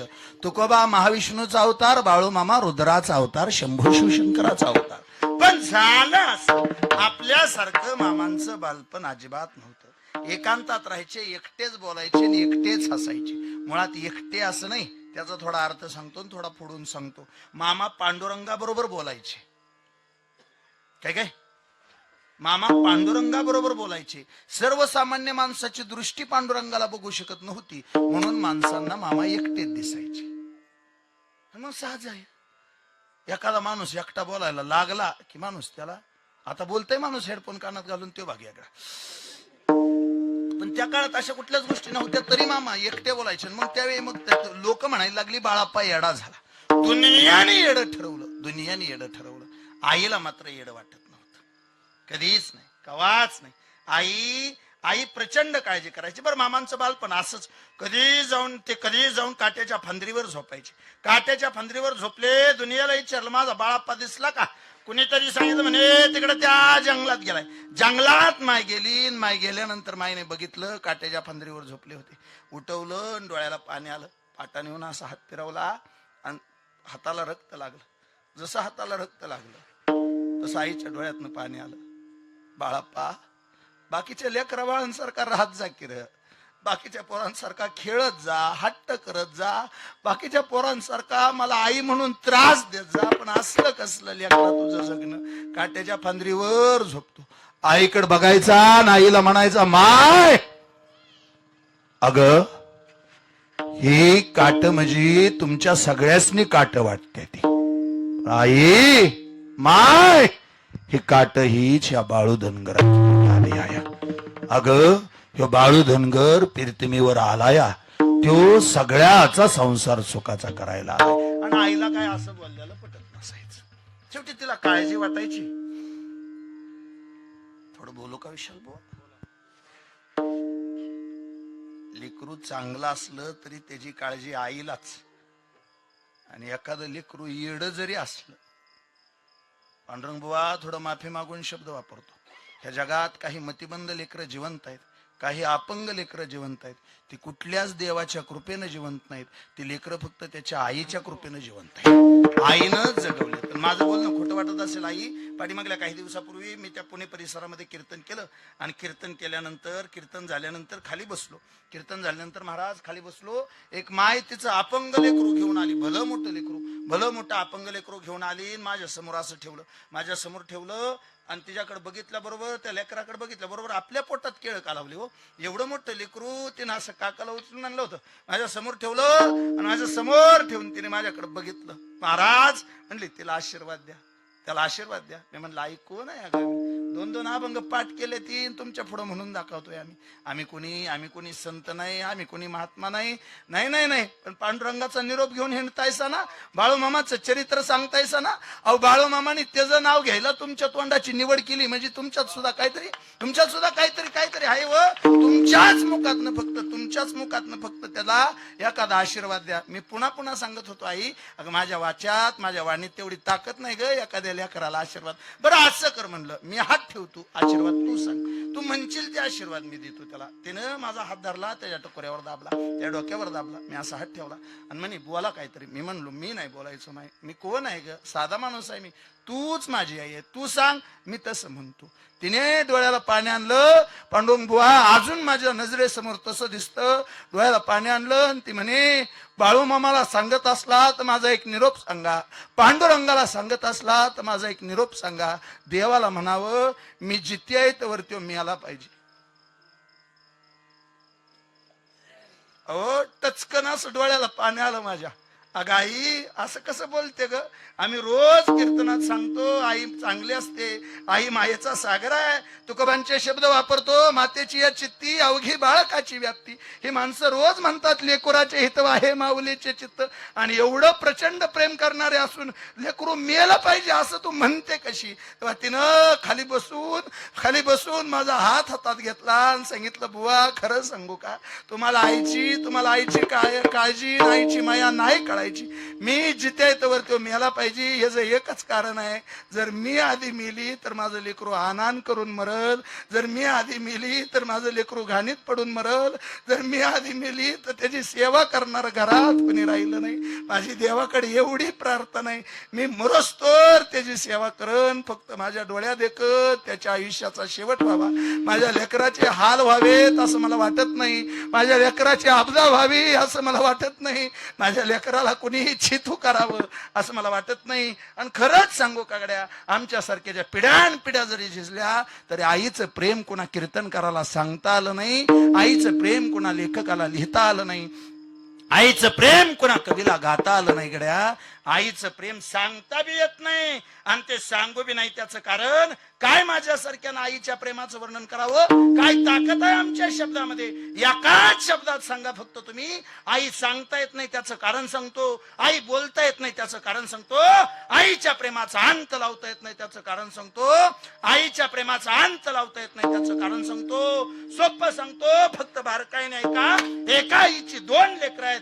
एक लेकरू दारू पेत आणि एक लेकरू साहेब आहे. तिचा नवरा म्हणणारा लेकर लहान असताना मरून गेलाय. हातावरती पोट तिचं हाडाची काढ केली, रक्ताचं पाणी केलं, दोन्ही पोरं लहानाची मोठी केली. पण काय करावं? रावण बी त्याच आईचा होता आणि बिभीषण बी त्याच आईचा होता. तसं झालं. एक साहेब झाला आणि एक दारुडा झाला. साहेब म्हणणारा आईची प्रचंड सेवा करत होता आणि दारुडा आईकडे जिते का मिले बघायला सुद्धा येत नव्हता. साहेब आईला ठेच लागली तरी दवाखान्यात घेऊन जात होता. दारुडा तिला बघायला सुद्धा येत नव्हता. थोडं ताट बसा, तुम्ही माझी आई आहात आणि या सगळ्यांना जमलेला मला फक्त आईचं प्रेम सांगायचंय म्हणून तुम्हाला विचारतो. सांगा तुम्ही कुणीतरी मला, आईला तो दारुडा बघायला येत नाही आणि साहेब मात्र ठेच लागू देत नाही. सांगा फक्त आईचं प्रेम कुणावर? दारुड्यावर का साहेबावर? कसली आई आहे व तुम्ही? साहेब ठेच सुद्धा लागून देत नाही. मरायला लागली, मरताना त्या साहेबाकडे 500 रुपये मागून घेतलं तिनं. मरताना साहेब विचार करतो, एवढ्या मोठ्या डॉक्टरच्या दवाखान्यात आणली, हिला 500 रुपयाची काय गरज पडली असेल. पण एक आणखी सांगतो, मामाच्या दरबारात बसलाय तर आई बापाने पैसे मागितले कशाला म्हणत असला तर त्याच्या एवढा मोठा भिकारी दुनियेत कोणी नाही. काय म्हणला? आई बापाने जर पैसे मागितले आणि तो कशाला म्हणून विचारलं, केवढा जागीरदार असू द्या, त्या एवढा भिकारी दुनियेत कुणी नाही. आणि मी आणखी सोपं सांगतो विशाल बुवा, आई बापावर मागायची वेळच येऊन देत नाही, त्या एवढा श्रीमंत बी दुनियेत. मी 1000 वेळा सांगितलं. बऱ्याचदा आपण आईची काळजी घेतो. आलेल्या जमलेल्यांना माझी एक विनंती आहे गड्या, बापाची काळजी घेत असताना सुद्धा जास्ती काही करू नका, वेगळं काही करू नका. दिवसातनं एकदा बापाला जेवला काही चिरत जा. ते बरं आता कोणी बोलायलाच तयार नाही. एकटा पडलाय बाप घरात, तिने तुमच्यासाठी त्याची रक्ताची नाती तोडली. सख्या भावाच्या दारात तो जात नाही, बहीण त्याच्या घरी येत नाही. कुणासाठी? तुमच्यासाठी त्याने रक्ताची नाती तोडली. माझी एक इच्छा आहे, त्याचं खाताय म्हणून तरी दिवसातनं एकदा बापाला जेवला काही चिरत जा. आठवड्यातनं एकदा दवाखान्यात जायचंय का म्हणत जा. येत नसतं म्हातारा, मी सांगतो, हा मामाच्या दरबारात सांगतो, येत नसतं. पण तुम्ही विचारल्यावर त्याला थोडं बळ येईल. मी चिरत जा, उगाच चिरत जा. दिवसातनं एकदा जेवला का म्हणत जा. आठवड्यातनं एकदा दवाखान्यात जायचंय का म्हणत जा. या इथं बसलेली ही सगळी वयोवृद्ध माणसं तुम्हाला सांगतील, मी बोलतोय त्या शब्दात तथ्य आहे. दिवसातनं एकदा जेवला का विचारा, आठवड्यातनं एकदा दवाखान्यात जायचंय का विचारा, आणि महिन्यातनं एकदा उगाच 100 रुपयाची नोट काढत जा आणि म्हाताऱ्याच्या हातावर देत जा. मी सांगतो त्या 100 रुपयानं तुम्हाला कमी काही पडायचं नाही. पण म्हातारो अख्ख्या गावात सांगल, माझा पोरगा मला न मागता पैसे देतो, माझा पोरगा मला न मागता पैसे देतो. बाळू मामाची शपथ घेऊन सांगतो गड्या, कुठल्याच दवाखान्यात न जाता बापाचं आयुष्य 5 वर्षांनी वाढेल. 5 वर्षांनी. फक्त तेवढी काळजी घ्या. माय बापाची काळजी घेत असताना थोडी अशी काळजी घ्या गड्या. 500 रुपये डॉक्टरने, त्या 500 रुपये त्या साहेबाने तिच्या हातावर ठेवले. मरत होती तेव्हा मरताना त्या 500 रुपयाची नोट दारुड्याच्या हातावर दाबली आणि तिनं आयुष्यातला शेवटचा श्वास घेतला. मरताना फक्त एकच म्हणली, शपथ आहे तुला बाळू मामाची, दारू फक्त पिऊ नये. मी जबाबदारीने सांगतो गड्या, आईचं प्रेम आजपर्यंत कोणाला सांगता आलं नाही, त्याच्या प्रेमाचं कधी वर्णन करता आलं नाही. मामांचंही तेच झालं. मामा लहान असताना माईने प्रचंड प्रेम केलं, आईनं प्रचंड जीव लावला. शेवटी वडिलांनी हट्ट म्हणून त्या चंदूलाल शेटजीकडे कामाला ठेवलं. लेकरू वाया जाऊ नये म्हणून बापाची काळजी राहते. चंदूलाल शेटजीकडे कामाला ठेवलं. मामांनी त्या शेटजीच्या आईला तिने दिलेल्या ताटात तिच्या सगळ्या बस्तीचं, जैन धर्मियांची जी देवस्थान आहेत त्याला बस्ती म्हणतात, त्या बस्तीचं दर्शन घडवलं. त्या बिचारीनं ते ताट हिसकावून घेतलं. देव माझा 3 दिवस उपाशी झोपला. लहान असतानाच 3 दिवस उपाशी झोपला. जेवलो तर त्याच ताटात, नाहीतर जेवायचं नाही. पण त्या बिचारीनं 3 दिवस देवाला उपाशी ठेवलं. शेवटी मायाप्पापर्यंत निरोप पोहोचला, लेकरू उपाशी आहे, भाकरी खात नाही, तुमचं येऊन घेऊन जा. मायाप्पा आले, मामाला माघारी नेलं. घरात चर्चा झाली, काही केल्या बाळाप्पात बदल होत नाही, बाळाप्पा काही केल्या सुधरत नाही. आणि मग तुमची माझी सगळ्यात मोठी अंधश्रद्धा, आपल्या सगळ्याला वाटतं पोरग कसंच सुधरणा म्हणलं की मग त्याचं हा? पोरग कसं सुधरानं म्हणलं की त्याच, आणि ही जगातली सगळ्यात मोठी अंधश्रद्धा आहे. लगीन केलं पोरग सुधरल म्हणून. माझं खोटं वाटत असत, लगीन झाल्यावर लग्नाच्या आधी व्हायला राहिलेल्या गाड्यांनी उभा राहा.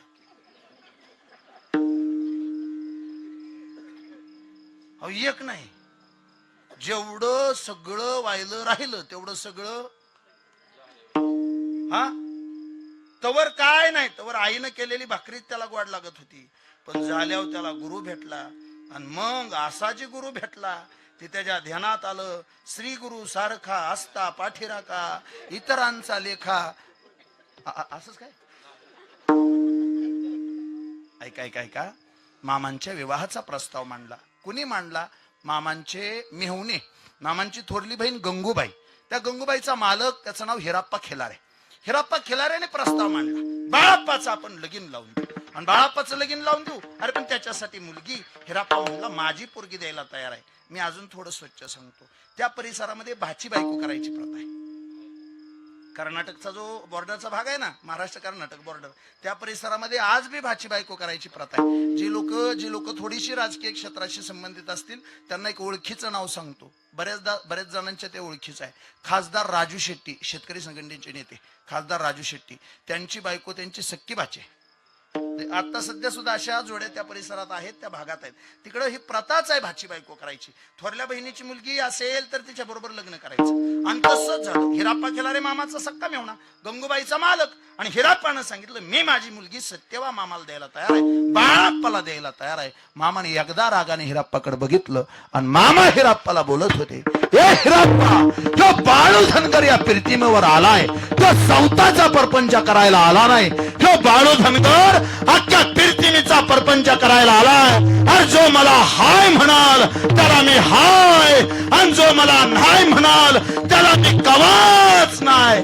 ए हिराप्पा, ह्या दुनियाचा परपंच करायला आलेल्या या बाळू धनगराला जर संसारात गुंतवशीला तर ह्या बाळू धनगराचा शब्द आहे, माझ्या लग्नात तुझं मड निघल. कोणाला? मेहुण्याला. काय? मला जर लग्नाच्या बेडीत अडकवशीला तर माझ्या लग्नात तुझं मड निघन. हिराप्पा हसला. हिराप्पाला वाटलं बाळाप्पा काही बोलतो. आहा, मामांच्या मुखातले शब्द होते. जुन्या काळातली लग्न 5 दिवसाची. तिसऱ्या दिवशी लग्नाच्या पंक्ती बसलेल्या असताना हिराप्पाच्या छातीत कळ आली आणि हिराप्पा मरून पडला. पण मारताना हिराप्पाने मामांचा हात हातात घेतला आणि मामाकडून शपथ घेतली, बाळाप्पा हितनं पुढं मात्र माझी बकरी तुला राखावी लागतेली. आणि झालं असं. भावनेच्या भरात मामांनी वचन दिलं, मी बोलतो तुमच्या बरोबर. रागात असलं उत्तर द्यायचं नाही. भावनेच्या भरात कधीच वचन द्यायचं नाही. रागात दिलेलं उत्तर नेहमी त्रासदायक. भावनेच्या भरात दिलेलं वचन नेहमी त्रासदायक. ऐका, ह्या गोष्टी कधीच करायच्या नाहीत. रागात असताना उत्तर द्यायचं नाही आणि भावनेच्या भरात वचन द्यायचं नाही. एखाद्याला शब्द देताना भावनेच्या पोटी द्यायचा नाही. जवळ संबंध गोड आहे तवर माणूस शब्द देऊन बसतं आणि पुन्हा संबंध खराब झाले की शब्द फिरवावा लागतो. त्यापेक्षा कधीही शब्द देताना मनापेक्षा मेंदूचा विचार जास्त करायचा. आपल्याला ही गोष्ट शक्य असेल तर ती बोलून दाखवायची, तर ती बोलायची. पुन्हा शब्द बदलावा लागत असेल, मी सांगू, वचनाशी फिरे अधम. जर दिलेल्या शब्दाला तुम्ही फिरला तर तुमच्या एवढा पापी दुनियेच्या पाठीवर कोणी नाही. वा, कोणाला सांगता? अहो, काय गड्यांना रात्री 500 कुणी दिलतं, कुणी पाजली होती ही बटन दाबताना आठवतच नाही. तुम्ही म्हणता वचनाच. जाऊ द्या, लांब जाईल विषय. काय करायचंय? जिथं होतो तिथं बोलतो. बर, हिराप्पाचं निधन झालं. मामांनी बकरी राखायला सुरुवात केली. बकरी राखता राखता 2 साधूंनी अवघड विहिरीचं पाणी काढायला लावलं. मामांनी अवघड विहिरीचं पाणी त्यांना पाजलं आणि त्यांची कृपा झाली. बाळाप्पा, इथून पुढं पंचमहाभूतावरती तुझी सत्ता असेल. आणि त्या सत्तेचा मामांनी वापर स्वतःसाठी केला नाही. माझीच गाडी, माझीच माडीन, माझ्याच बायकोची गोलगोल साडी, एवढ्यापर्यंत जगणारी माणसं आपण. मामांनी तसा विचार केला नाही. स्वतःचा प्रपंच सुखी करण्यासाठी स्वतःच्या ताकदीचा वापर केला नाही. गोरगरिबाच्या प्रपंचासाठी मामांनी स्वसामर्थ्याचा वापर केला. भागात फिरत राहिले. ज्या परिसरात जातील तिथं बकरी घेऊन गेले. त्या परिसरातल्या लोकांची ज्याच्या आयुष्यामध्ये आजार आजार पण होतं त्याचा आजार पण दूर करून दिलं. ज्याला कुठला जर्जर आजार होता आपल्या ह्याच सोलापूर जिल्ह्यातल्या गरज डॉक्टरचा कॅन्सर दूर करून दिला. आपल्याच सोलापूर जिल्ह्यातल्या गरज डॉक्टरचा कॅन्सर दूर करून दिला. असे कित्येकांचा आजार पण मामांनी दूर करून दिलं. निपुत्रिकाला मामांनी संतान दिलं. ज्याच्या पोटी लेकरं नव्हती मामांनी त्याच्यावर कृपा केली, त्याला लेकरं दिली. मी सांगू ज्यानं ज्यानं सेवा केली त्यांच्या पाठीशी माझा देव उभा राहिला. एक ना अनेक दृष्टांत सांगता येतील, एक ना अनेक दृष्टांत सांगता येतील. विशाल बुवा मी सोप्पं सांगतो गड्या. धोंडीराम पाटील नावाचा पाटील प्रचंड श्रीमंत, आणि प्रचंड श्रीमंत असताना बोलो काय थोडं, प्रचंड श्रीमंत, पण श्रीमंतीला अहंकाराची जोड लागली आणि श्रीमंती रसातळाला गेली. मी थोडं जबाबदारीनं सांगतो, पाया पडतो. संपलं माझं कीर्तन, एवढा दृष्टांत झाला, कीर्तनच संपलं. मी स्वच्छ सांगतो, श्रीमंती बरोबर नम्रता असेल तर त्याच्या एवढा चांगला माणूस जगात दुसरा कोणी नाही. श्रीमंती असावी पण त्याच्या जोडीला नम्रता असावी. श्रीमंती असावी ती सुद्धा नीतिमंत श्रीमंती असावी. काय म्हणला बुवा, नीतिमंत श्रीमंती असावी. मी सोपं सांगू का बुवा, अगदी सोपं सांगतो. मानवी आयुष्याला 4 पुरुषार्थ सांगितलेत. मानवी आयुष्याला 4 पुरुषार्थ सांगितलेत. धर्म अर्थ काम मोक्ष. थोडं जबाबदारी नाही का, थोडं जबाबदारी नाही का. धर्म अर्थ काम मोक्ष ह्यातले 2 अतिशय पवित्र आहेत आणि 2 प्रचंड प्रचंड वाईट आहेत. 4 पुरुषार्थ आहेत की त्यातले 2 अति पवित्र, एका बाजूला धर्म आणि एका बाजूला मोक्ष, अति पवित्र, आणि 2 प्रचंड वाईट आहेत. त्या दोघांना मध्ये घेतलंय. एका बाजूला पैसा, एका बाजूला काम. जबाबदारी नाही का. आणि कधी कधी असं करावं लागतं, कधी कधी असं करावं लागतं. सगळ्यालाच सांभाळून घेण्यासाठी न खापणारं गडी सुद्धा टोळीत घ्यावं लागतात. असो घ्यावं लागतात, उलट त्यांनाच पुढे घ्यावं लागतं. तुम्ही पुढं व्हा, तुम्ही पुढं व्हा. म्हणून ह्या दोघांना मध्ये घेतलंय. फक्त जाणकारपूर्वक ऐका, जाणीवपूर्वक ऐका. 1 नंबरला धर्म आहे, 2 नंबरला पैसा आहे, 3 नंबरला काम आहे, 4 नंबरला मोक्ष आहे. चांगला ऐकणाऱ्यांनी ऐका. पैसा 2 नंबरला घेतलाय, त्याला इकडून धर्माचा टेका दिलाय. काम 3 नंबरला घेतलाय, त्याला इकडून मोक्षाचा टेका दिलाय. पैशाच्या जोडीला धर्म असावा, कामाच्या जोडीला मोक्ष असावा. पैशाची इच्छा धर्मप्राप्ती असावी आणि कामाची इच्छा मोक्षप्राप्ती असावी. बुवा एवढं सगळं कळत नसल तर चला माझ्या बरोबर बोला. बुवा कुंदन बुवा एक काम करा, ह्या 4घांना नंबर द्या. पहिला नंबर कुणाचा, दुसरा नंबर पैशाचा, दुसरा नंबर पैशाचा, तिसरा नंबर कामाचा, 4था नंबर मोक्षाचा. ताट बसा, संपला दृष्टांत. पहिला नंबर मोक्षाचा, 2 नंबरला, आता वाक्य आहे का, आता वाक्य आहे का, पैसा 2 नंबरला आहे. फक्त एवढीच काळजी घ्यायची मामाच्या दरबारात, पैसा 2 नंबरला आहे, फक्त 2 नंबरचा नसावा. संपलं की. आणि एवढं सांगायसाठी एवढा घाट घातला आणि मला एवढंच सांगायचं. पुरुषार्थात पैसा किती नंबरचा आहे, 2 नंबरचा आहे.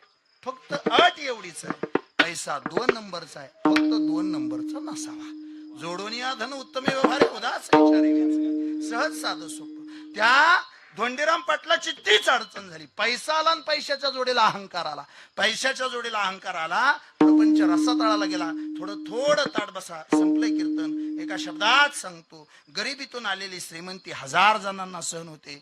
गरिबीतून आलेली श्रीमंती 1000 जणांना सहन होते, पण श्रीमंतीतून आलेली गरिबी सहजासहजी सहन होत नाही. आणि धोंडीराम पाटलाचं तसंच झालं. श्रीमंतीतून गरिबी आली, पोटाला खायला अन्न राहिलं नाही. आता पोटाला अन्न राहिलं नाही, पाटील कामाला जाऊ शकना का. आधी जी नोकर यायचे त्याच्यावर गुराकला होता पाटील, आणि आता नोकरांनी माड्या बांधल्या, त्यांच्यात कसं पाटलांनी कामाला जाऊ. नाही गळ्याच्या नाही. मी अतिशय स्वच्छ बोलतो. हा काळ आहे, कधी पलटल कधी बदलल सांगता येत नाही. चांगले दिवस आले तर नम्र राहा, आणि वाईट दिवस आले तर थोडं प्रामाणिक राहा. चांगले वाईट दिवस हा परिस्थितीचा खेळ असतो. अशा पिढ्यान पिढ्या गेल्या, अशी बरीच माणसं आहेत. ह्या परिसरातली मी नावं सांगेन, बसल्यावर सांगतो. आज्याकडे पंजाकडे काहीच नव्हतं, नातवंडांनी कर्तृत्व केले. आणि अशी बी सांगेन, आज्याकडे पंजाकडे भरभराट होती, नातवंडाकडे काही शिल्लक राहिलं नाही गड्या, काही शिल्लक राहिलं नाही. आमच्या गावात एक शेटजी जर मुंबईवरून आला तर गरीबाचं पोरग दगडावर बसायचं आणि त्या शेटजीच्या डोक्यावर छत्री धरून त्या शेटजीला घरी घालवायचं. शेटजी मुंबईवरून यायचे म्हणजे त्याला आनंद वाटायचा, वाट बघत बसायचं कधी येत आहेत शेटजी. शेटजी आले की त्यांच्या डोक्यावर छत्री धरायचं आणि गरीबाचं लेकरू त्या शेटजीला घरापर्यंत घालवायचं. मी मामांच्या दरबारात आहे, मला अतिशय स्वच्छ सांगू द्या, जे लेकरू छत्री धरत होतं त्याचा आज अब्ज रुपयाचा बंगला आहे. जे लेकरू छत्री धरत होतं त्याचा अब्ज रुपयाचा बंगला आहे. आणि जे शेटजी छत्री खाली राहत होते त्याच्या पोराबाळांना खायला अन्न शिल्लक राहिलं नाही. मी सांगतो कधी परिस्थिती बदलल सांगता येत नाही. धोंडे पाटलाची तीच अडचण झाली. पाटील प्रचंड गरीब झाला. बायको म्हणायची मालक पाया पडते, तुमच्या मोठेपणाने बाकी काही होईल, अहो मी उपाशी झोपन, पण लेकर त्यांच्या पोटापुरतं कमवून आणा, कुठनं आणा पण त्यांच्या पोटापुरतं कमवून आणा. एकदा लहान लेकरू धाकटं लेकरू झोपेतनं उठलं आणि निम्या रात्रीच त्याने आईला हाक म्हटले, आई भूक लागले ग, काहीतरी पण खायला दे. आईने घर घर अख्खा शोधलं. बाप उठला पाटलाने तेवढं सगळं डोळ्याने बघितलं, बापाने बघितलं, अख्ख्या घरात अन्नाचा एक कण सापडला नाही. शेवटी आईच ती. आईनं मिठाचा एक खडा घेतला, पाण्यात टाकला, लेकराला पाजला, लेकरू झोपलं. पण आई कशी झोपेल? झोपली नाही, रात्रभर रडत राहिली. पाटलाच्या ध्यानात आलं परिसरामध्ये बाळू मामाचा तळ आलाय, उद्या सकाळी जातो. झालेली घटना मामांच्या चरणावरती जाऊन मामाला सांगतो, मामा पोटाची तेवढी सोय करा. म्हणून ह्याला त्याला सांगण्यापेक्षा मी मगाशी बोललोय तुम्हाला, देवाला दुःख सांगत जा. पाटलांनी ठरवलं देवालाच सांगायचं. पाटील निघाले तोपर्यंत एक लेकरू आलं आणि लेकरांनी पायाला मिठी मारून सांगितलं, बाबा घरनं निघालाय पण काय का होईना खायला घेऊन या, काय बी घेऊन या, पण पोटाला खायला घेऊन या. बाप घरातनं निघाला. पाटील मामांच्या तळावर येऊन राहिले. मामांकडे बघितलं, वाटायचं मामांना सांगावं, पण का कोणास ठाऊक पाटलाचा धडा झाला नाही. पाटील जेवायला बसले, संध्याकाळच्या पंक्ती पडल्या आणि पाटील जेवायला बसले. सगळ्यांबरोबर, सगळ्या मेंढक्यांबरोबर जेवायला बसले. पाटलांनी भाकरीला हात लावला आणि हात लावल्याबरोबर ध्यानात आलं, उपाशी झोपलेलं लेकरू. आपण खाईल की, त्याने काय खायचं? आणि त्याच्या मनातला बाप जागा झाला, मी खाईल की पोटभर, त्याने काय खायचं? उचललेला घास खाली ठेवला. मामांच्या प्रसादाला कोणी नाही म्हणू नये, पण पाटलाने ताट मागं सरलं आणि पाटील उपाशी पोटी झोपला. हे कुणी बघितलं नाही, पण ह्या माझ्या देवाने तेवढं बघितलं. माझ्या देवाने ती गोष्ट ध्यानात ठेवली. दुसऱ्या दिवशी पाटलाला शेजारी जेवायला बसवला. सकाळच्या पंक्तीला पाटील मामांच्या शेजारी. मामांनी पाटलाला सांगितलं, जेव. मामाने शिवी दिली ती, मी शिवी देऊ शकत नाही, माझा तेवढा अधिकार नाही. मामाने शिवी दिली, जेव पाटला. मामांनी सांगितलं म्हणून पाटलांनी 4 घास खाल्ले. पण पाटलाच्या लक्षात आलं, मी तर पोटभर खाईन, पण माझी लेकरं घरात उपाशी राहतील, त्यापेक्षा मामाजवळ थांबायचं नाही. बोलता आलं नाही, म्हणता आलं नाही, सांगता आलं नाही. पाटील तसाच मुक्याने माघारी निघाला. जसा आलता तसा मोकळ्याच हाताने माघारी निघाला. जाताना मात्र घराकड त्याच्या अंगाला कापरं भरलं. काय सांगावं पोराला, ज्या पोरानं पायाला मिठी मारली होती, सांगितलं होतं बाबा काहीतरी घेऊन या, तसा पाटील लाजेनं मान खाली घेतली, दारात जाऊन उभा राहिला. जसा उभा राहिला, हाक मारली, कोण आहे घरात? बायकोने आवाज ऐकला न ओळखला होतीने. मी 1000 वेळा सांगेन गड्या, ती प्रचंड प्रचंड प्रचंड सेवाभावी वृत्तीची आहे. बायकोने विचार केला, तांब्या भरून घेतला आणि तांब्या भरून पाटलाच्या हातात दिला. ऐका अजून सांगतो, ऐका अजून सांगतो, ऐका. तांब्या भरून आला की समजायचं जेवणाचं आमंत्रण आलं. तांब्या भरून हातात दिला आणि तिने सांगितलं, हात धुवून घ्या आणि जेवाय बसा.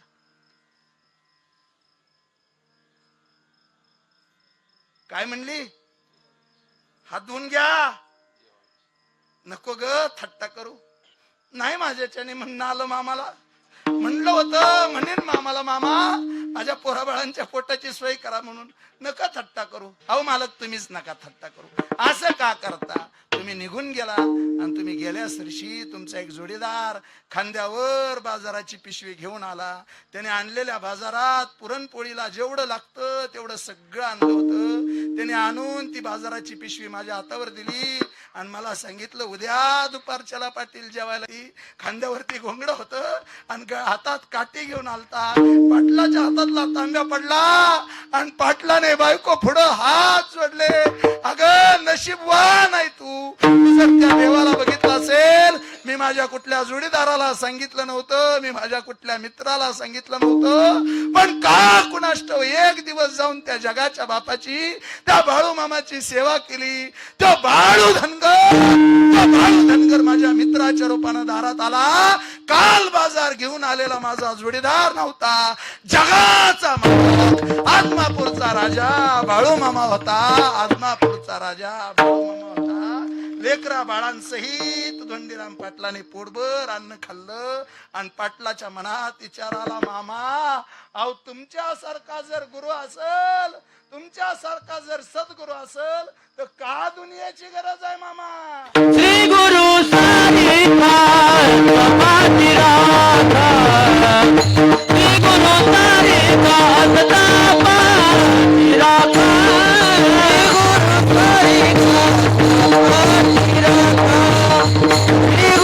सारिका समाधी राखा.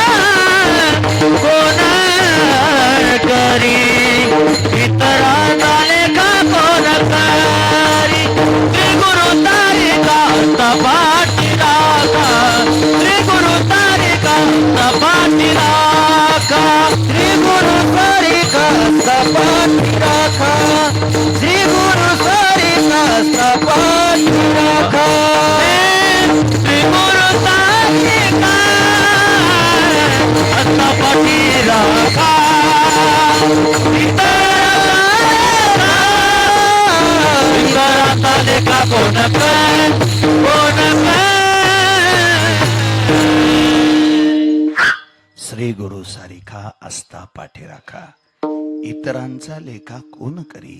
राजयाची कांता काय भीक मागे, मनाची अजोगे सिद्धी पावे. कल्पतरू तळवटी जो कोणी बैसला, काय वान त्याला सांगा जोजी. मामाच्या दरबारात जो आला त्याला कशाची कमतरता आहे गड्या. पण जरी मामाच्या दरबारात आला असला तरी ध्यानात ठेवा बरं, मामा सुद्धा त्याचं भजन करायचे. बुवा त्याचं कुणाचं घ्या, दोन्ही हात वर सांगतो, दोन्ही हात वर घ्या. मामाच्या देवाचं भजन करायचे. मामाने ज्या देवाची अखंड सेवा केली त्या देवाचं नाव घेत असताना माझी अशी भावना आहे, त्या मामांच्या कृपेनं मामांनी तुमच्या सगळ्यांच्या मस्तकावर हात ठेवावा, तुमच्या सगळ्यांच्या आयुष्याचं कल्याण करावं. मामांच्या कृपेनं तुम्हाला इतर कुणाची गरज पडू नये. सगळ्या आयुष्यातली तुमची सगळ्या आयुष्यातली भावना सगळ्या इच्छा पूर्ण व्हाव्यात, मामांच्या कृपेनं पूर्ण व्हाव्यात. आणि मामाच्या देवाचं नाव घ्यायचे, त्या देवाच्या कृपेने पूर्ण व्हाव्यात. मामाच्या देवाचं नाव घ्यायचे, त्या देवाचं नाव विठोबार कुमाये, विठोबार कुमाये, कली गवतारी विठ्ठल ज्ञानदेव, रत्नयात भगवान और ज्ञानेश्वर महाराज, जगद्गुरु तुकाराम महाराज, बोला बोला बाळू मामाच्या नावाने.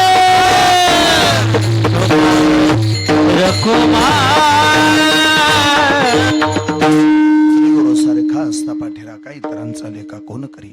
राजयाची कांता काय भीक मागे, मनाची अजोगे सिद्धी पावे. कल्पतरू तळवटी जो कोणी बैसला, काय वान त्याला सांगा जोजी. धावत्या वेगामध्ये चरित्रासहित स्पष्टीकरणाचा तथा अभंगाचा स्पष्टीकरणासहित 3 चरणाचा अर्थ सांगण्याचा प्रयत्न केला.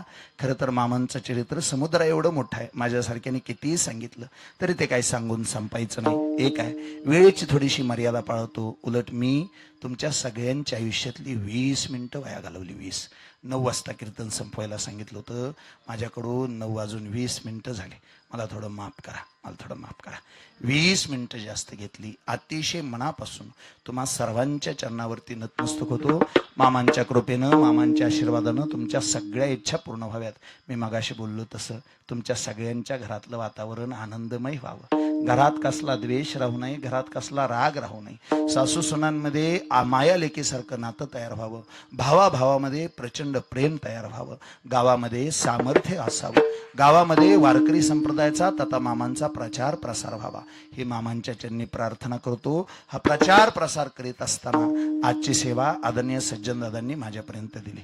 मी पाठीमागल्या काही दिवसापूर्वी आपण कुठं ढवळस आहे का, बरोबर आहे का ढवळस?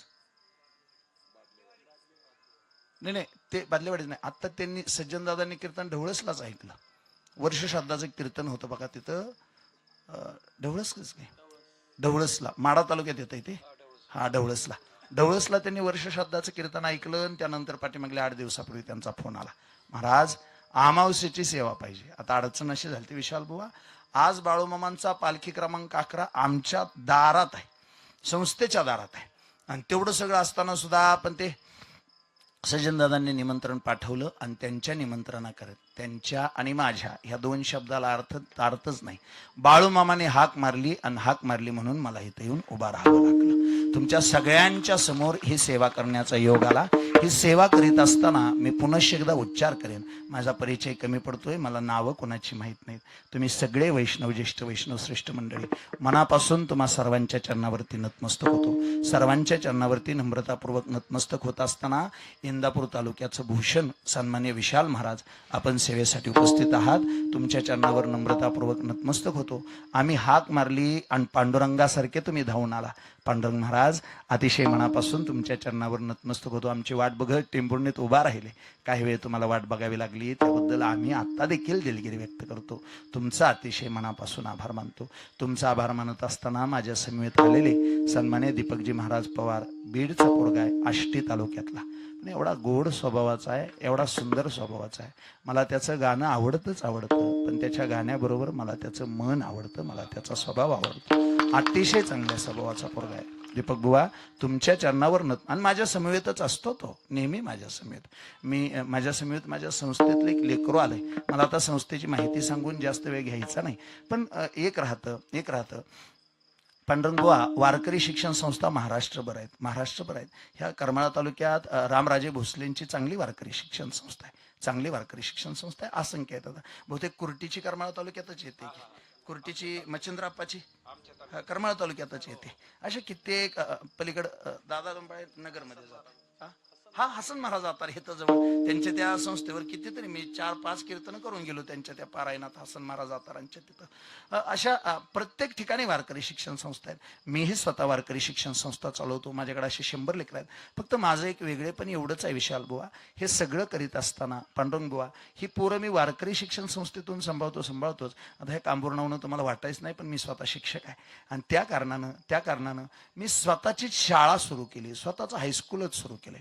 आपल्या वारकरी शिक्षण संस्थेतली पोरं आपल्याकडेच शिकली पाहिजेत. पोरांनी शिकताना शिवी नाही, ओवीत शिकली पाहिजे, अशी माझी स्वच्छ भावना आहे.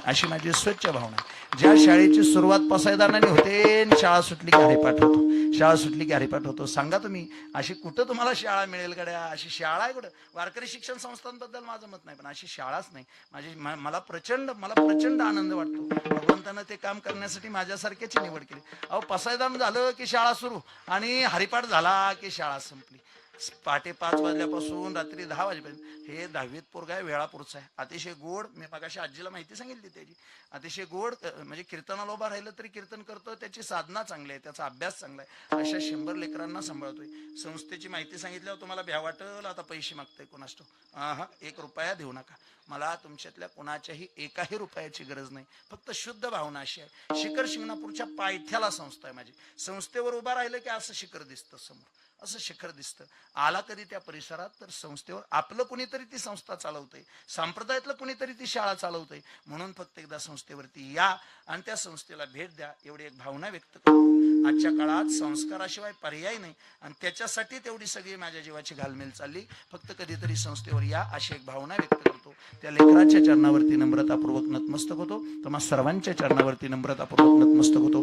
आजच्या कार्यक्रमाचं ज्यांनी अतिशय गोड चित्रीकरण केलं ते युट्यूब क्षेत्रातलं अगदी अल्प कालावधीमध्ये उच्च पदापर्यंत पोहोचलेलं, सर्वांच्या मुखावरती आलेलं नाव आमचे हे चंदन दादा. ते चंदन दादांनी बाळूमामाचा हरिजागर, बाळूमामाचा सेवेकरी चंदन, आमच्या चंदन दादांनी बाळूमामाचा सेवेकरी चंदन या नावाचा युट्यूब चॅनल सुरू केला आणि मामांच्या नावानं, मामांच्या कृपेनं हे चॅनल अगदी अल्पावधीत सर्वांपर्यंत पोहोचलं. दादा, तुमच्या कार्यांना शुभेच्छा देतो. मामांच्या कृपेनं तुम्हीही या कार्यामध्ये उच्च पदापर्यंत पोहोचावं अशी आमची भावना आहे. ज्यांनी गोड हार्मोनियमची साथ केली, महाराज तुमच्या चरणावर नतमस्तक होतो. आणि पुन्हा एकदा सज्जनदादा सहित ज्यांनी आजच्या कार्यक्रमाचं सौजन्य घेतलंय, आदरणीय विजयकुमार जगन्नाथ मारकड, आदरणीय विशालरावजी जगन्नाथ मारकड आणि आदरणीय विजयरावजी पांडुरंग खताळ या तिघांचं मनापासून आभार मानतो. झालेली सेवा पांडुरंगाच्या चरणावर, बाळू मामाच्या चरणावर समर्पित.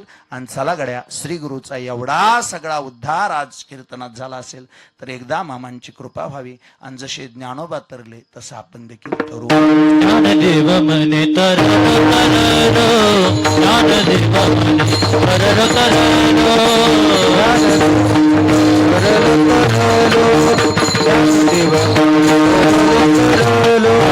उतारिलो गुरु कृपे, आता उतारिलो गुरु कृपे, गुरु तारी करता पाठी राखा, इतरा चाले कोणा आणि थर माऊली नादराज माऊली द्वारा तुकाराम तुकाराम तुकाराम तुकाराम